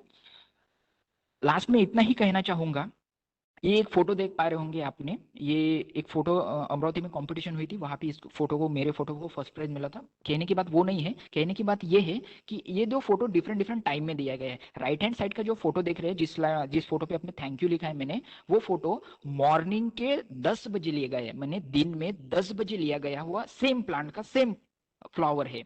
और लेफ्ट हैंड साइड में अगर आप फोटो देख रहे हैं तो सेम फोटो मैंने रात के 10 बजे अंधेरे में जाकर ये फोटो लिया है। देखिए, एक ही प्लांट, एक ही फ्लावर, डिफरेंट डिफरेंट कंडीशन में कितना ब्यूटीफुल नेचर शो कर रहा है।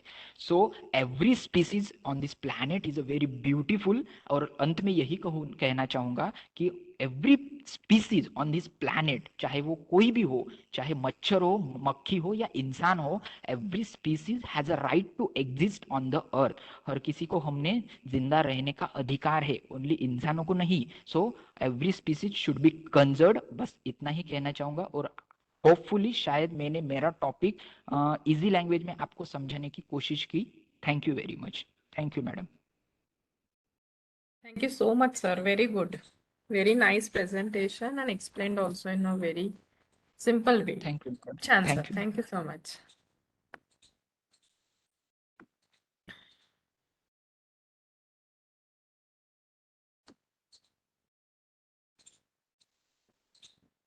चलिए नेक्स्ट कौन है? अनिल सर का होगा। Shrikant sir, yes ma'am. आप प्रेजेंट मैम करेंगे? मैम कोशिश कोशिश करके देखता हूँ। मैंने कल भेजा था आपको, इसके पहले भी भेजा, लेकिन अपडेटेड मैंने कल भेजा था। तो आप शेयर कर रहे हैं कि मेरे तरफ से शेयर करना है? ठीक है मैडम, आप ही करिए। जी।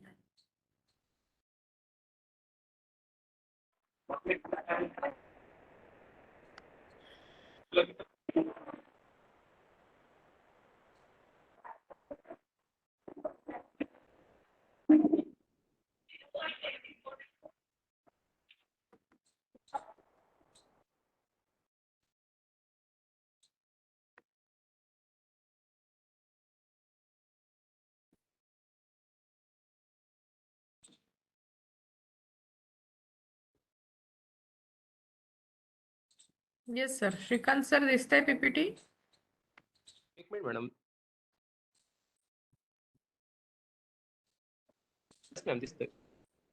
Okay, you are also having 38 slides. So kindly madam मला पण complete with it. मला पण फोटोज दाखवायचे खूप सारे, Yes. कारण की Okay. सगळा टॉपिक Please जेनेटिक्सचा start. वगैरे असल्यामुळे, कारण की आपला ग्रुप सगळा ठीक आहे madam. Good afternoon one and all. First of all I want to thanks Priti Dharmik madam for giving me opportunity in the for the seminar today. My topic of seminar is genetics. Let me start with the genetics. The words goes with the George Mendel's, because Mendel gives the important work for the genetics nowadays, because uh, Mendel did the work on the plants. He gives the principles like independent assortment, like inheritance, लेकिन उसको अपन बोलते हैं simple भाषा में अनुवंशिकता, यानी character कैसे transfer होते हैं from the parent to offspring. जो भी कैरेक्टर आते हैं अपने में, वो पेरेंट से आते हैं। इसीलिए मेंडेल्स ने जो वर्क किया है, लेकिन इसके पहले भी बहुत लोगों ने वर्क किया था, लेकिन मेंडेल्स ने अपने को एक्चुअल वर्क दिया कि किस तरह से कैरेक्टर ट्रांसफर हो रहे हैं।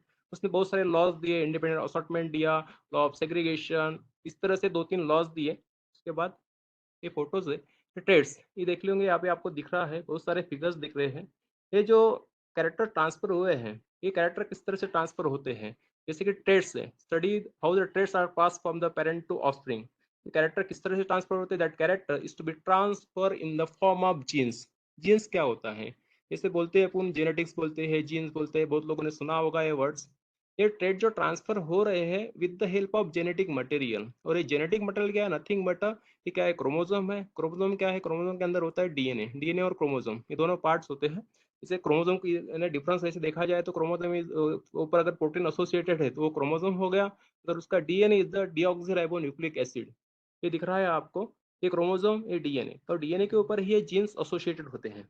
जैसे कि अपना ह्यूमन बीइंग का अगर एग्जांपल लिया जाए, हमने टोटल 23 सेट्स ऑफ क्रोमोसोम है, उसमें से इतने ऑलमोस्ट 48,000 वगैरह जीन्स है। ये पूरे के पूरे जीन्स एक क्रोमोसोम के ऊपर एसोसिएटेड है, ठीक है ना। और यही जो जीन्स है जनरेशन आफ्टर जनरेशन ट्रांसफर हो रहे हैं। इसी की वजह से अपने को वेरिएशन से वगैरह इस तरह से सिमिलरिटीज हो गया, डिफरेंशिएशन हो गया, अपन इस तरह से इसके ऊपर स्टडी कर सकते हैं। जैसे कि देखो यहाँ पे टिश्यू दिया है, सेल दिया है, ये डीएनए का पार्ट है, उसके बाद में इसके ऊपर जीन लोकेटेड है। उसके बाद में क्रोमोसोम जो होते हैं 2 सेट्स में होते हैं। जैसे कि ह्यूमन बीइंग का एग्जांपल लिया जाए, 2 सेट्स में क्रोमोसोम रहेंगे। ऐसे टोटल 23 सेट्स ऑफ क्रोमोसोम होते हैं। उसमें से एक अपना वाला है सेक्स क्रोमोसोम होता है, और बाकी के 23 जो होते हैं वो ऑटोसोम्स होते हैं, ठीक है। और ये जो रहेगा होमोलॉगस पेयर्स में रहेगा। यहाँ पे एग्जाम्पल दिया है ह्यूमन बीइंग का, जैसे कि ह्यूमन बीइंग के अंदर में 46 क्रोमोसोम्स है, तो 23 पेयर्स में रहेंगे, ठीक है ना। 1 सेट आता है मेल से, 1 सेट आएगा फीमेल से, ठीक है। इस तरह से इसका स्ट्रक्चर रहेगा। और फॉर एग्जाम्पल अगर कैरेक्टर देखा जाए, कैरेक्टर किस तरह से ट्रांसफर होते हैं, ठीक है। फॉर एग्जाम्पल होमोलॉगस क्रोमोसोम है, होमोलॉगस क्रोमोसोम के अंदर में देखिए यहाँ पे कलर का दिया है, आई कलर दिया है, तो आई कलर किस तरह से होमोलॉगस है, सेम क्रोमोसोम है। फॉर एग्जाम्पल ये अगर मेल से आया हुआ क्रोमोसोम होगा, ये फीमेल से आया होगा, तो एक ही जगह पे ये जीन जो है वो शो कर रहा है फॉर द आई कलर, जैसे कि ब्लू आई होगा, ब्राउन आई होगा। और ये इसको बोला ये जीन, जीन है, जीन क्या करता है, एक पर्टिकुलर कैरेक्टर को, पर्टिकुलर टेस्ट को ये क्या कर रहा है, शो कर रहा है। उसके बाद में एक टर्म आती है फिर से अलील्स, अलील्स एक उसका अल्टरनेटिव फॉर्म होता है जीन्स का, ठीक है, जैसे ब्लू आइज हो गया, ब्राउन आइज हो गया, ये इस तरह से इसमें होगा। उसके बाद में इसी में भी ये जो जीन्स है किस तरह से एक्सप्रेस हो रहे हैं, इसमें दो टर्म्स निकल के आती है, जैसे कि डोमिनेंट हो गया, रिसेसिव हो गया। ये डोमिनेंट क्या करेगा, रिसेसिव को जो एक्सप्रेस नहीं होने देता है, ऑलमोस्ट जो है डोमिनेंट जो जीन होगा वो एक्सप्रेस होगा। इस तरह से इसमें एक नोट किया है उसने, डोमिनेंट जीन होगा तो उसको अपर इसमें लिखा है, उसके बाद में रिसेसिव जीन होगा, स्मॉलर लेटर में लिखा है। ये डोमिनेंट कैरेक्टर जो है रिसेसिव कैरेक्टर को एक्सप्रेस नहीं होने देता है। उसके बाद में बहुत सारे एग्जांपल दिए, थंब का भी एग्जांपल दिया है। उसके बाद में है यहाँ पे अगर वो जीन्स है, जीन्स के जिसमें जीन्स जो रहेंगे वो किस तरह के पेयर्स में रहते हैं, ये होमोलॉगस फॉर्म में है। यहाँ पे ये भी रिसेसिव जीन भी होगा, होमोलॉगस फॉर्म में होगा, समटाइम वो हेटेरोजाइगस फॉर्म में भी होते हैं, उसी को अपन हाइब्रिड भी बोलते हैं। इस तरह के कैरेक्टर्स अपने को दिख सकते हैं, एनिमल्स में भी दिखते हैं और प्लांट में भी दिखते हैं। उसके बाद में दो टर्म्स निकल के आती है यहाँ पे, जीनोटाइप और फेनोटाइप। ये दो टर्म्स इसलिए बोलते हैं, सिंपल है, इसमें कुछ भी नहीं है। जीनोटाइप मीन जीन्स, किस तरह का उसका डीएनए है, किस तरह का डीएनए है, उसको बोलते हैं जीनोटाइप। और फिनोटाइप, फिनोटाइप मीन्स किस तरह से वो एक्सप्रेस हो रहा है, फिजिकल अपीयरेंस में किस तरह के कैरेक्टर दिख रहे हैं, उसको बोलते हैं फिनोटाइप, ठीक है। फिजिकल अपीयरेंस को ही बोलते हैं फिनोटाइप। ये दो टर्म हो गए अपने वाले। ये जीन्स है ना, ये किस तरह के जीन्स है, ये कैपिटल टी दिख रहा है, ये अलील्स है, बोथ आर द अलील्स। यहाँ पे दिख रहा है ये अलील फॉर्म में है ये जीन्स, ये वाला, ये देखो ये वाला डोमिनेंट फॉर्म में है, ये रिसेसिव फॉर्म में है। उसके बाद में ये किस तरह से एक्सप्रेस होते हैं इस हिसाब से अपन इसको निकाल सकते हैं। उसके बाद में इसको निकालने के लिए अगर किसी के किस तरह से वो लॉस, किस तरह से वो ट्रांसफर हो रहे, कैरेक्टर ट्रांसफर हो रहे हैं, विद द मेंडल ने उसी एक्सपेरिमेंट किया था, उसने इंटरमीडिएट असॉर्टमेंट हो गया, सेग्रीगेशन हो गया, इस तरह के उसने लॉस दिए। क्योंकि उसने पुन्नेट स्क्वायर इधर या पुन्नेट स्क्वायर में उसमें इस तरह के कैरेक्टर निकाल सकते हैं, इधर मेल इधर फीमेल करके किस तरह से उसका जीनोटाइपिक रेशियो, उसके जीन्स किस तरह से होंगे, उसका फिनोटाइपिक रेशियो किस तरह से होगा, ये भी इसमें निकाल सकते हैं। उसके बाद में वो इसी के ऊपर जेनेटिक्स जब बात कर रहे हैं तो मेंडल ने इसका बेसिक जेनेटिक्स दिया है। तो इसका ह्यूमन इसमें किस तरह से क्रोमोसोम्स होंगे, फॉर एग्जांपल अपने यहाँ पे 23 सेट्स ऑफ क्रोमोसोम है, उसमें से इधर पूरे के पूरे जो है 22 तक जो है अपने ऑटोसोम्स है। देखो हर एक क्रोमोसोम का अपने पास में दो क्रोमोसोम्स है, ठीक है, इसलिए दैट्स व्हाई इसको होमोलॉगस क्रोमोसोम।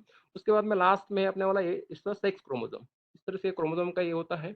उसके बाद में ये तो हो गया इसका, मेंडल्स ने यहाँ तक तो बता दिया किस तरह से सेग्रीगेशन हो गया, डोमिनेंस हो गया। समटाइम क्या होता है नेचर के अंदर में इनकम्प्लीट डोमिनेंस भी शो कर दिखता है अपने को। फॉर एग्जांपल इसको कोडोमिनेंस करके टर्म्स आती है, जैसे कि ये फ्लावर का कलर दिख रहा है, यहाँ पे रेड कलर का दिख रहा है, ये रेड कलर ऑलवेज डोमिनेट करता है व्हाइट कलर को, लेकिन इससे दोनों को अगर क्रॉस किया जाए, इसको पिनट स्क्वायर में डाले तो यहाँ पे पिंक कलर का भी दिखेंगे, पिंक कलर के भी फ्लावर फॉर्मेशन हो गए F2 जनरेशन में वगैरह एट दैट टाइम। इस तरह से इनकम्प्लीट डोमिनेंस भी अपने को शो होता है, इसमें भी एग्जाम्पल देख सकते हैं। उसके बाद में और भी है कुछ कैरेक्टर ट्रांसफर होते हैं, जैसे कि सेक्स लिंक कैरेक्टर है। क्रोमोसोम जो है इंसान के अंदर को देखा जाए 23 सेट्स ऑफ क्रोमोसोम है, उसमें से एक सेट सेक्स क्रोमोसोम का सेट्स होता है। अगर मेल में रहे तो XX रहेगा, फीमेल में XY रहेगा। तो एक्स क्रोमोसोम के ऊपर बहुत सारे जीन्स लोकेटेड होते हैं और वो ट्रांसफर होते हैं जनरेशन टू जनरेशन, ठीक है ना। Most of the generation to generation transfer होते हैं, उसी की वजह से नंबर्स ऑफ डिसीज अपने को देखने को मिलते हैं, जैसे कि कलर ब्लाइंडनेस हो गया, ठीक है ना। Colour blindness is the transfer of the sex link a disease है, inability to distinguish between the certain colours, ये सेक्स लिंक डिसऑर्डर्स है, रिसेसिव सेक्स लिंक डिसऑर्डर्स है, और इस तरह से उसमें सिम्टम्स देखने को मिलेंगे, कलर ब्लाइंडनेस। उसके बाद में है हीमोफीलिया, यहाँ पे ब्लड क्लॉट वगैरह नहीं होता है, एक्सेसिव ब्लीडिंग वगैरह होता है, ये भी सेक्स लिंक क्रोमोसोम से ही ट्रांसफर होने वाला डिसीज है from the generation to the generation. उसके लिए अपने पेडिग्री एनालिसिस करके अगर समझ सकते हैं कि पेडिग्री किस तरह से होगी, एक ग्राफिकल रिप्रेजेंटेशन होता है जेनेटिक का, अगर देखा जाए तो इसमें पेडिग्री एनालिसिस होता है। ये फर्स्ट जनरेशन रहेगा, यहाँ पे पेरेंट्स रहेंगे, सेकंड जनरेशन, थर्ड जनरेशन, यानी एक कैरियर है, ये वाला ये डिसीज वाला है तो ये सेकंड जनरेशन में ये 1 2 3 है, ये कैरियर हो गया, तो ये यहाँ से यहाँ पे ट्रांसफर हुआ, यहाँ से यहाँ पे ट्रांसफर है, ये वाली फर्स्ट जनरेशन हो गई है, सेकंड जनरेशन हो गई। किस तरह से वो जो डिसीज है पर्टिकुलर डिसीज ट्रांसफर हो रहा है, यहाँ पे पेरेंट्स होंगे तो ये फर्स्ट जनरेशन में गया, बाद में सेकंड जनरेशन यहाँ पे किस तरह से आया, तो किस तरह से वो ट्रांसफर हो रहा है, क्यों हो रहा है, with the help of jeans.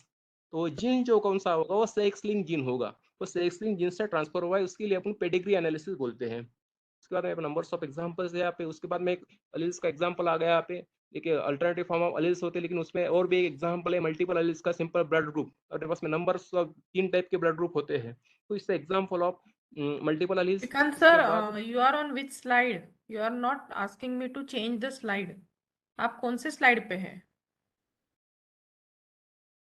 कोणत्या चलो मॅडम, मी थोडं फास्ट घेतोय हाँ तो आप वेळ येत मुझे नाही का? बताइए, आप मुझे बताइए ना कौन से स्लाइड पे है आप, क्योंकि मी आप मल्टीपल बता अलील्सच्या स्लाइडवर आहे।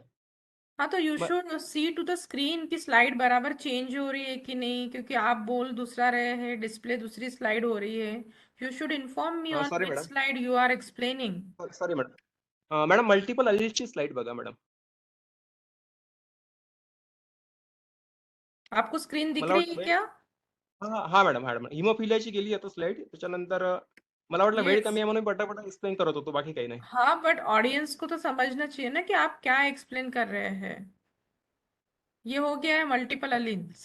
हाँ हाँ, ये वाला मल्टीपल हाँ एलिस, ठीक है। ये मल्टीपल एलिस भी एक, सॉरी मैडम, मल्टीपल एलिस ये भी एक एग्जांपल है, जैसे कि अपन ने एलिस को बोला था जीन्स को अल्टरनेटिव फॉर्म ऑफ जीन्स है, तो मल्टीपल एलिस के भी नंबर्स ऑफ एग्जांपल्स है, उसमें से अपना ब्लड ग्रुप है, 3 तरह के ब्लड ग्रुप्स होते हैं, तो उसका एक एग्जांपल है ब्लड टाइप किसे किस तरह से डिटरमाइन होते हैं।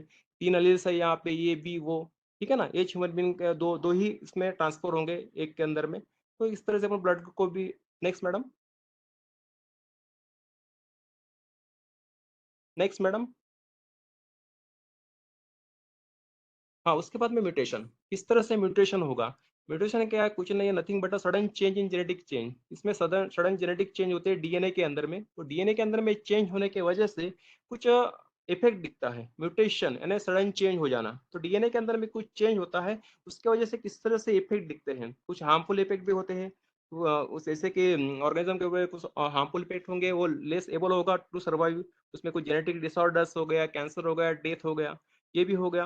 उसके बाद में ये जो जेनेटिक चेंज आ रहे हैं, कुछ वो इनहेरिटेड भी आते हैं, कुछ फिजिकल फैक्टर्स के वगैरह से भी आ सकते हैं, कुछ बेनिफिशियल चेंजेस है म्यूटेशन में, कुछ ऑर्गेनिज्म के लिए बेटर होता है, जैसे कि प्लांट्स के लिए अगर म्यूटेशन होता है तो उसमें कुछ वो बेनिफिशियल हो सकता है। उसके बाद में सर्वाइवल के लिए भी बेनिफिशियल जेनेटिक वेरिएशन अच्छा होता है, जैसे कि इवोल्यूशन। इवोल्यूशन क्या है, इवोल्यूशन में कुछ चेंजेस आते जा रहे हैं, तो कुछ म्यूटेशन जो होते हैं वो बेनिफिशियल भी होते हैं, कुछ न्यूट्रल म्यूटेशन भी होते हैं।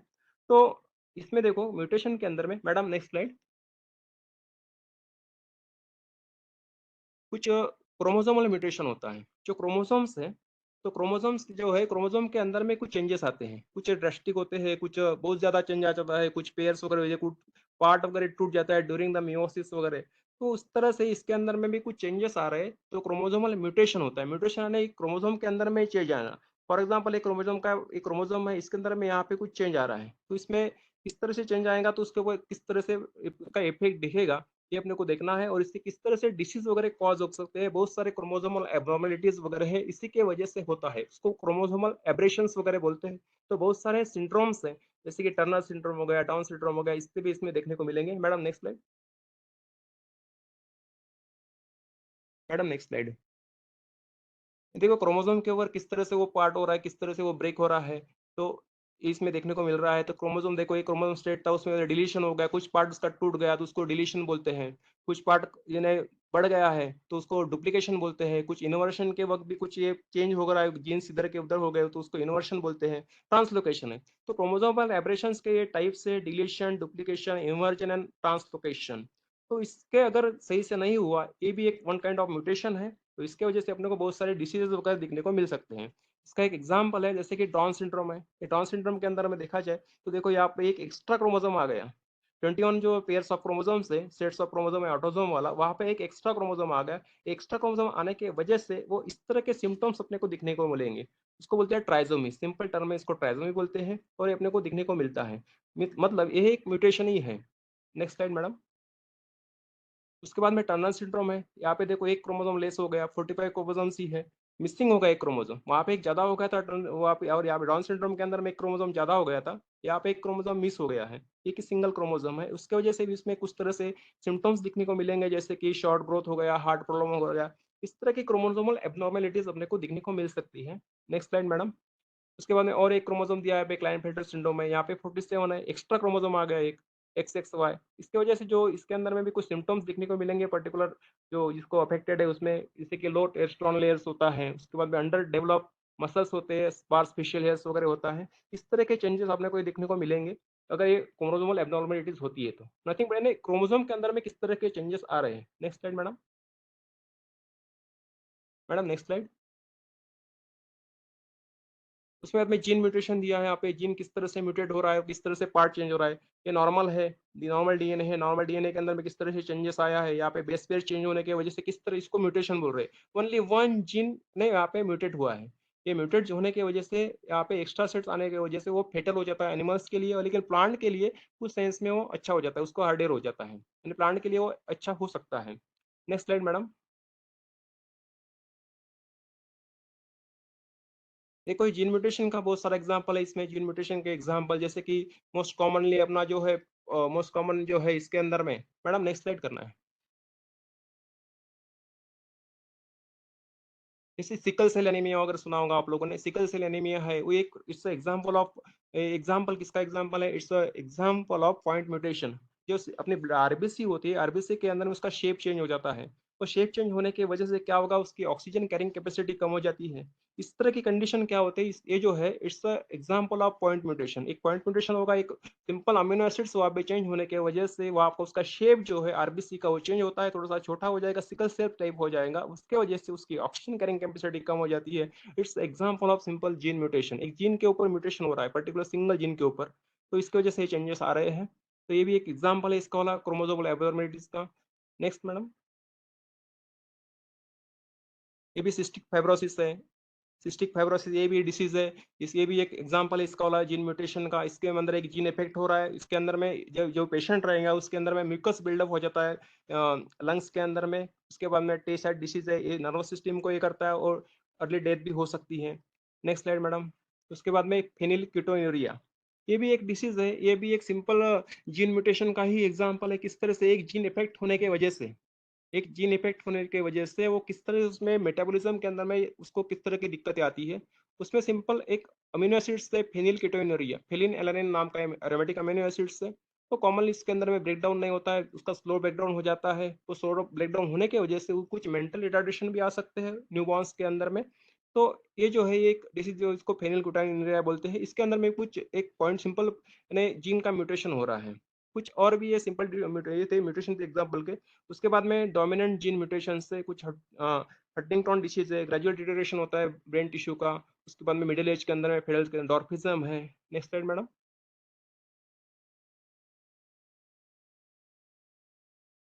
अगर सिंपल है, सिंपल पूरे एग्जांपल है क्रोमोसोम्स के, अगर picture of individual chromosomes, complete sets of chromosome के एग्जांपल से, इसको कैरियोटाइप बोलते हैं। कंप्लीट सेट्स ऑफ क्रोमोसोम इसको बोलते हैं कैरियोटाइप।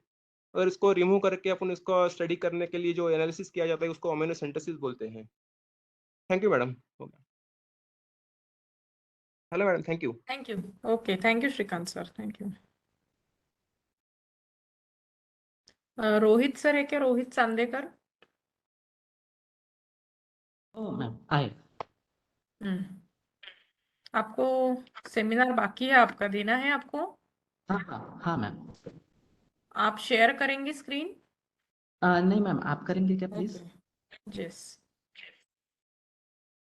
पीपीटी सबमिट किया है आपने? हाँ मैम, पीपीटी सबमिट किया है।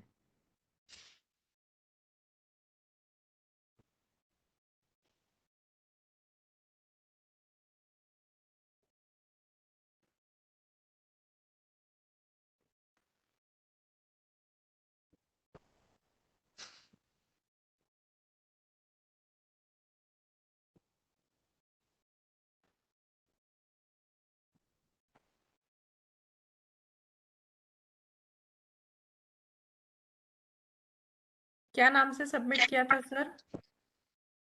Sir Rohit ma'am, Rohit beneficial micro organisms.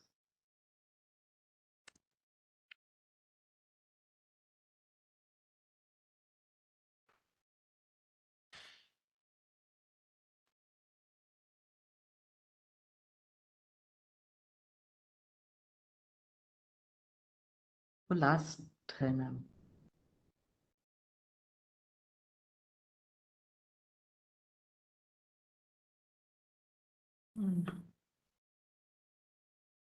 आज सबमिट किया आपने? Yes ma'am.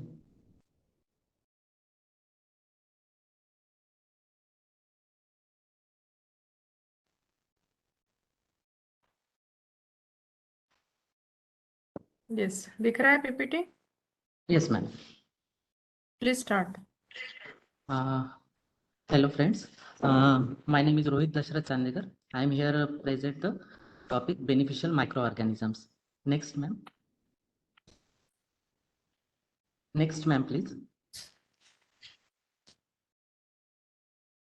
तर मायक्रो ऑर्गॅनिझम्स म्हणजे असे ऑर्गॅनिझम्स जे आपण खुल्या डोळ्यांनी पाहू शकत नाही, ते पाहण्यासाठी आपल्याला नेहमी कशाची गरज लागते, तर मायक्रोस्कोपची गरज राहते. हे मायक्रो ऑर्गॅनिझम हे सगळीकडे प्रेझेंट राहतात.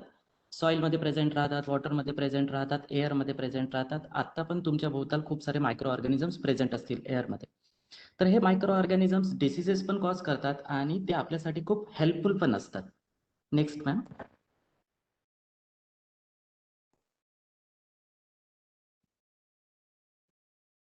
तर मायक्रो ऑर्गॅनिझम्समध्ये मेनली बॅक्टेरिया, फंजाय आणि व्हायरसेस म्हणजे पार्टिकल्स असतात.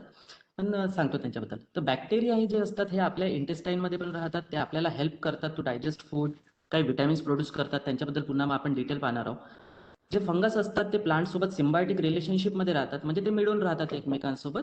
फंजाय काय करतात, त्यांना न्यूट्रिशन्स प्रोव्हाइड करतात आणि प्लांट त्यांना शेल्टर वगैरे प्रोव्हाइड करतो. अशा पद्धतीने ते एकमेकांना हेल्प करतात. ते व्हायरसेस जे आहेत हे पार्टिकल्स असतात. त्यांना लिव्हिंग किंवा नॉन लिव्हिंग नाही म्हणतायत, पण हे आपल्याला मदत करतात. कशा पद्धतीने मदत करतात, तर हे जे हार्मफुल बॅक्टेरियाज असतात त्यांना इन्फेक्ट करून किल करतात आणि अशा पद्धतीने व्हायरसेस आपली मदत करतात. Next ma'am. तर आपण पहिले पाहू याच्यामध्ये की what are the human health benefit, आपल्याला कशा पद्धतीने बेनिफिट प्रोव्हाइड करतात. तर मायक्रो ऑर्गॅनिझम्स हे आपल्याला फक्त डिसीजेस कॉज नाही करत, तर आपली इम्युन सिस्टम बिल्डअप करण्यामध्ये पण ते खूप जास्त हेल्पफुल राहतात. आपल्या पूर्ण बॉडीवरती प्रत्येक ठिकाणी मायक्रो ऑर्गॅनिझम्स प्रेझेंट असतात, पण ते नॉर्मल फ्लोरा आहे, तो आपल्यासोबत नॉर्मली राहतो. प्रत्येक ठिकाणी प्रत्येक ओपनिंगवरती मायक्रो ऑर्गॅनिझम्स राहतात आणि त्या ठिकाणी ते ग्रो करत असतात. तर ते आपली हेल्प कशा पद्धतीने करतात, तर ते त्या ठिकाणी दुसरे जे पॅथोजेनिक मायक्रो ऑर्गॅनिझम्स आहे त्यांना ग्रो होण्यासाठी जागा प्रोव्हाइड करत नाही. तर त्याच्यामुळे ते आपल्याला काय करतात, त्या ठिकाणी इम्युन सिस्टममध्ये आपल्याला हेल्प करतात. Next ma'am.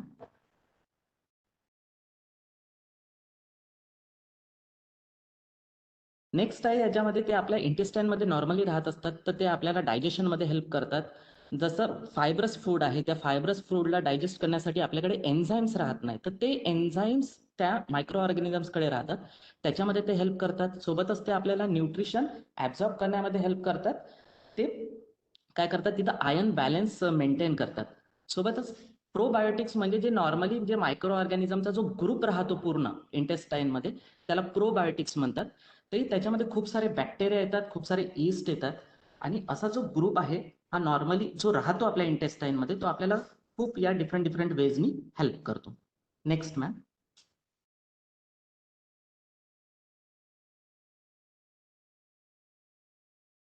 आता नेक्स्ट आहे आपली मेंटल हेल्थ इम्प्रूव्ह करण्यामध्ये कशा पद्धतीने मायक्रो ऑर्गॅनिझम्स आपल्याला हेल्प करतात. तर आपला जो गट राहतो त्याच्यामध्ये एक जे नर्व राहते, वेगस नर्व जी राहते, ती खूप सारे इनव्हॉलंटरी काम करण्यामध्ये मदत करत असते, लाईक ब्रीदिंग, डायजेशन अशा कामामध्ये ती मदत करत असते. तर ती काय, ती ते गटमध्ये प्रेझेंट राहते. तर तिथल्या मायक्रो ऑर्गॅनिझम्स जे एक एन्व्हायरमेंट क्रिएट करतात, ते सिग्नलिंग पण ते काय करतात, ब्रेनकडे पाठवत राहतात. तर लाईक ते जे ऑर्गॅनिझम्स आहेत ते ब्रेन सोबत बोलत आहेत. पण ज्यावेळी स्ट्रेस कंडिशन्स राहतात, जेव्हा एखादा पर्सन स्ट्रेसमध्ये जातो, लाईक एक पर्सन आहे त्याच्या मागे कोणता तरी डॉग धावत आहे, तर तो स्ट्रेसमध्ये आलाय, ही एक नॅचरल कंडिशन. तर अशा वेळी डायजेशन करण्यामध्ये आपली एनर्जी वेस्ट नाही करत, तर अशा वेळी ती वेगस नर्व काय होते, इम्पेअर्ड होऊन जाते किंवा ब्रेक करून टाकते कनेक्शन, आणि ती सगळी एनर्जी ते कोणाकडे, मसल्सकडे पाठवतात. तर अशा पद्धतीने हेल्प करतात. सोबतच ते जे नॉर्मली जे राहत असतात मायक्रो ऑर्गॅनिझम्स, हे कोणत्याही फूडमधून जे पॅथोजेनिक मायक्रो ऑर्गॅनिझम्स आपल्या इंटेस्टाईनमध्ये जातात, तर त्यांना तिथं ग्रो होण्यासाठी ते जागा प्रोव्हाइड करत नाही. अशा पद्धतीने पण ते आपल्याला काय करतात, गटचे जे बॅक्टेरियाज असतात ते हेल्प करतात. Next ma'am. नेक्स्ट आहे एन्व्हायरमेंटल बेनिफिट्स. तर एन्व्हायरमेंटल बेनिफिट्स तर प्लांटला कशा पद्धतीने हेल्प करतात. जसं ह्युमन्सवरती प्रत्येक पार्टवरती मायक्रो ऑर्गॅनिझम्स राहतात, तशा प्लांट्सच्या पण प्रत्येक पार्ट्सवरती मायक्रो ऑर्गॅनिझम राहतात. त्याच्या स्टेममध्ये राहतात, रूट्सच्या जवळपास राहतात, लिव्ज वरती राहतात. आणि त्या ठिकाणी ते काय करतात, जे प्लांटचे जे डिफरंट हार्मोन्स आहेत ते त्या ठिकाणी सिक्रेट करत असतात. सोबतच ते पण कोणत्या पॅथोजेनिक मायक्रो ऑर्गॅनिझम्सला जो त्या प्लांटला हार्म करू शकतो त्याला ग्रो होण्यासाठी त्या ठिकाणी कोणतीही स्पेस प्रोव्हाइड नाही करत, कोणतं न्यूट्रिशन प्रोव्हाइड नाही करत. तर त्याच्यामुळे ते काय करतात, प्लांटला त्याची एक इम्युन सिस्टम बिल्डअप करण्यामध्ये ऑर्गॅनिझम्स हेल्प करतात. Next ma'am. नेक्स्ट आहे बायोरेमेडिएशन. बायोरेमेडिएशन म्हणजे बायो मीन्स लाईफ, रेमेडिएशन म्हणजे या ठिकाणी कोणती तरी मेडिसिन. तर इथं काय करतायत, मायक्रो ऑर्गॅनिझम्स ज्या ठिकाणी पण खूप जास्त पोल्युशन होत आहे, एअरमध्ये पोल्युशन होत आहे, सॉइलमध्ये किंवा वॉटरमध्ये ज्या ठिकाणी पोल्युशन होत आहे, तर ते पोल्युशन कमी करण्यासाठी मायक्रो ऑर्गॅनिझम्स हेल्प करतात. तर मी जे तुम्हाला जे या ठिकाणी पिक्चर शो करत आहे त्याच्यामध्ये जे ऑइल घेऊन जाणारे जे टँक्स असतात त्या समुद्रावरती समजा ते लीक झालं तर अशा वेळी ऑक्सिजन पूर्ण ऑर्गॅनिझम पर्यंत पोहोचू शकत नाही. तर तशा वेळी त्या ऑइल ड्रॉपला जे हायड्रोकार्बन्स असतात त्यांना ब्रेक करण्यासाठी मायक्रो ऑर्गॅनिझम्स हेल्प करतात आणि ते काय करतात, ऑइलचं जे पोल्युशन त्या ठिकाणी झालंय ते कमी करू शकतात. सोबतच पाण्यामध्ये जो काही आपण कचरा फेकतो, जसं मंदिरातून किंवा कोणतं ते खूप सॅक्रेड आहेत, म्हणजे कुठेही टाकतात नाही, मंदिरातले फुलं वगैरे ते जाऊन नदीमध्ये वगैरे टाकण्यात येतात, पण ते ऑर्गॅनिक आहे आणि खूप मोठ्या क्वांटिटीमध्ये मंदिर आहेत. तर असा जो कचरा पूर्ण पाण्यामध्ये जातो तर त्याला पण ब्रेकडाऊन जर समजा आपण केलं तर त्याच्यापासून काही इम्पॉर्टंट प्रोडक्ट बनवून आपण यूज करू शकतो. तर ऑर्गॅनिझम तशा पद्धतीने आपण बायोरिमेडिएशनसाठी वापरू शकतो. Next ma'am. नेक्स्ट आहे तर ते काय करतात, ग्रीन हाऊस गॅसेस म्हणजे सूर्यापासून जे किरण म्हणजे जे हीट आपल्यापर्यंत पोहोचत आहे ती बाहेर पण गेली पाहिजे, पण काही प्रमाणात इथं थांबली पण पाहिजे. त्यावेळी अर्थचं एक टेम्परेचर मेंटेन राहिला, त्याला म्हणतात ग्रीन हाऊस इफेक्ट. पण जास्त ग्रीन हाऊस इफेक्ट कशावेळी होणार, ज्यावेळी जी एनर्जी सूर्यापासून येत आहे ती इथेच ट्रॅप होत आहे अर्थवरती, अशा वेळी अर्थचं टेम्परेचर काय व्हायला लागते, हळूहळू राईज व्हायला लागते. तर ते पण कमी करण्यामध्ये म्हणजे कार्बन डायऑक्साईड जे बाहेर चाललं त्याला कमी करण्यामध्ये पण मायक्रो ऑर्गॅनिझम्स हेल्प करतात. सोबतच सॉइलमध्ये किंवा आपल्या नेचरमध्ये सगळे कंपाऊंडचं प्रॉपर कॉन्सन्ट्रेशन मेंटेन करण्यामध्ये पण हेल्प करतात. Next ma'am. नेक्स्ट आहे ऍग्रिकल्चर बेनिफिट्स. तर ऍग्रिकल्चर बेनिफिट्स म्हणजे ऍग्रिकल्चरमध्ये कशा पद्धतीने हेल्प करतात, तर प्लांटची कम्प्लीट हेल्थ, त्याला जे काही न्यूट्रिशन लागणार आहे ते न्यूट्रिशन प्रोव्हाइड करण्यामध्ये हेल्प करतात. जसं त्याला नायट्रोजनची गरज आहे, त्याला फॉस्फरसची गरज आहे. तर हे जे ऑर्गॅनिझम्स आहेत यांचा पण यूज करून फर्टिलायझर किंवा तुम्ही पेस्टिसाइड यूज करण्यापेक्षा जर ऑर्गॅनिझम्सचा यूज करून पण आपण काय करू शकतो, पूर्ण सगळे न्यूट्रिशन्स प्लांटला प्रोव्हाइड करू शकतो, त्याच्यामुळे तो छान ग्रोथ करू शकतो. Next ma'am. Next is the industrial application. Industrial application म्हणजे तो फूड, खूप सारे फूड बनवण्यामध्ये आपल्याला हेल्प करतो, जसं चीज बनवण्यामध्ये, ब्रेड बनवण्यामध्ये आणि योगर्टमध्ये. तर आपण पूर्ण मायक्रो ऑर्गॅनिझम्स काय करतो, घेतो. तर yoghurt is the type of the probiotics, जे तुम्हाला मी याच्या पहिले सांगितलं होतं. तो काय करतो, योगर्ट आपल्या इंटेस्टाईन मधला जो नॉर्मल मायक्रोबियल फ्लोरा आहे ते मेंटेन करण्यामध्ये आपल्याला हेल्प करतो. अँटीबायोटिक्स, अँटी म्हणजे अगेन्स्ट, बायोटिक्स म्हणजे लाईफ. तर दुसऱ्या ऑर्गॅनिझमला किल करण्यासाठी जे केमिकल कंपाऊंड्स तयार होतात दॅट आर अँटीबायोटिक्स. तर हे ऑर्गॅनिझम मध्ये जेव्हा कॉम्पिटिशन सुरू असते फूडसाठी किंवा स्पेससाठी, अशा वेळी ते एकमेकांना किल करण्यासाठी अँटीबायोटिक्स तयार करतात. तर ते अँटीबायोटिक्स आपण त्यांच्याकडून तयार करून, ऑर्गॅनिझम्स कडून आपण आपल्या हेल्थसाठी किंवा दुसऱ्या ऑर्गॅनिझमला जे आपल्यासाठी पॅथोजेनिक आहे त्यांना किल करण्यासाठी वापरू शकतो. सोबतच जसं बायोफ्युएल, जर आता फ्युएल्समुळे काय होत आहे, खूप जास्त पोल्युशन वाढत आहे, त्याच्यामुळे पण अर्थचं टेम्परेचर राईज होत आहे. तर आपण समजा ऑर्गॅनिक कंपाऊंड्स पासून समजा मायक्रो ऑर्गॅनिझम यूज केले, like this is the bio remediation. तर याच्यामध्ये काय करू शकतो, आपण ते फ्युएल तयार करू शकतो. आणि ते फ्युएल आता गव्हर्नमेंटने पण काय केलंय, कंपल्सरी केलंय इथेनॉल 10% पेट्रोलमध्ये मिक्स करणं. त्याच्यामुळे काय होते, ऑक्टेन रेट पण इन्क्रीज होतो, म्हणजे एनर्जी जास्त भेटते आणि पोल्युशन कमी होते. Next ma'am.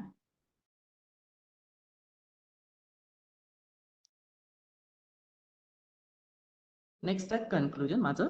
तर याच्यामध्ये मायक्रो ऑर्गॅनिझम कसे आहेत आपल्यासाठी खूप जास्त बेनिफिशियल आहे. ते आपले इम्युन सिस्टम बिल्डअप करतात, ते एन्व्हायरमेंटल बॅलन्स मेंटेन करतात, प्लांट्ससाठी हेल्पफुल आहेत.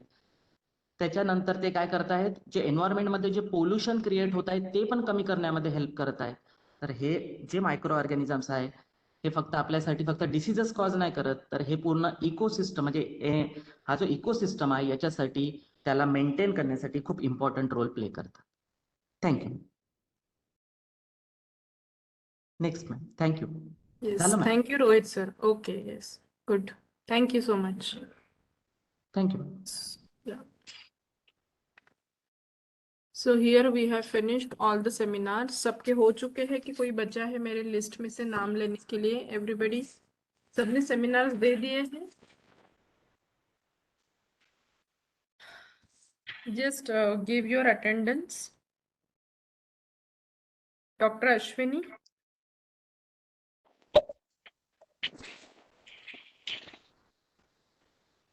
Dr. Ashwini Thakre.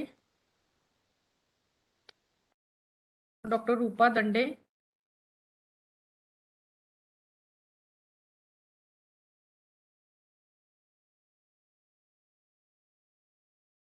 आप लोग है कि सब मीटिंग ज्वाइन करके कोई दूसरा काम कर रहे हैं? Are you all there? Yes ma'am. Present ma'am. Present. Yes ma'am.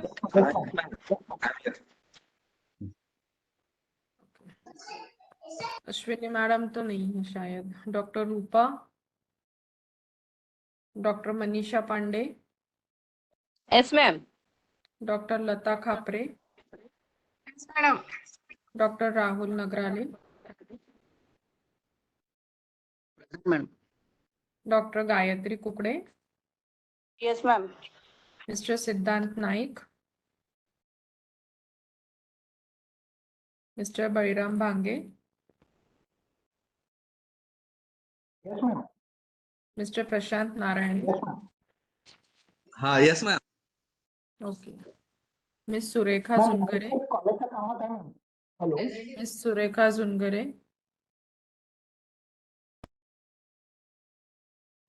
Doctor Jayshree Tiwari, doctor Jayshree Tiwari,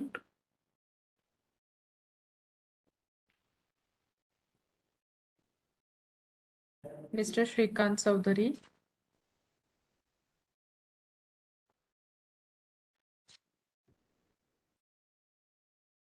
Mrs Nita Ingole, doctor Sunil Wanjari. Yes ma'am. Present ma'am. Siddhant sir में मार्क कीजिए अटेंडेंस. चैट बॉक्स में आपने लिखी थी I mark your attendance. Doctor sorry mister Someshwar Sopkar, yes ma'am. Mister Rakesh Lokre, yes ma'am. Doctor Anil Meshram, yes ma'am. Doctor Ranjana ma'am, Ranjana Mahajan, yes ma'am. Mister Bijan Kumar Sheel sir. Yes ma'am. Okay. Doctor mister Rohit Chandekar, doctor Yes, ma'am. Ankush Kayar doctor Ankush Kayarkar, present madam. Doctor Present, Sonal madam. Okay. Doctor Sonal Bakde, Sonal बाकड़े,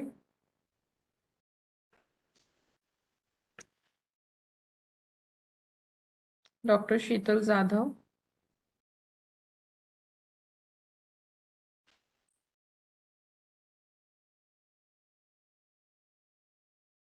चलिए. Now we have finished all the seminars. Hello madam, माझी प्रेझेंटी हाँ sorry Avinash Ulle sir. Okay okay okay ठीक है. तो यहाँ पे अपने सारे सेमिनार सारी चीज़ें खत्म होती है. We will have 10 minutes official break, और ब्रेक के बाद हम लोग जो भी मूडल का आगे का पार्ट है जो आपको परफॉर्म नहीं करना है बट आपके फ्यूचर यूज़ के लिए वो पॉइंट्स मुझे बताना ज़रूरी है, तो वो पॉइंट्स के सिर्फ स्टेप्स आप लोग लिख लेंगे, उसको परफॉर्म नहीं करेंगे. क्योंकि अगर आप ये डिलीशन वाली प्रोसीजर करते हैं तो फिर मैं आपको जब चेक करूंगी तब कुछ भी नहीं रहेगा आपके साइट में। तो आगे के जितने भी कस्टमाइजेशन हम 10 मिनट के ब्रेक के बाद पढ़ेंगे तो वो आपको परफॉर्म नहीं करना है। आपको परफॉर्म क्या क्या करना है वो मैंने मार्क्स डिस्ट्रीब्यूशन के पेज में लिखा है। लास्ट अपन ने पढ़ा था स्टूडेंट्स एनरोलमेंट, वहां तक आप लोगों को परफॉर्म करके रखना है। 10 मिनट के बाद हम फिर से मीटिंग, मतलब अभी तो मीटिंग शुरू ही रहेगी, आप लोग ब्रेक ले सकते हैं। आपका लंच हो गया होगा, आई होप, मेरा नहीं हुआ है, so I will have my lunch in the 10 minutes madam मी पण and I will present join. आहे, मला कॉलेजकडनं फोन आला होता. Okay, मीटिंग मध्ये आहे अश्विनी ठाकरे मॅडम. okay. तो मैं 10 मिनट का ब्रेक ले मॅम रही माझी हूँ. प्रेझेंट झाली आहे का लागली? We will resume at 2 o'clock. Ma'am माझी प्रेझेंटी लागली आहे का? Yes, sir. मॅडम माझी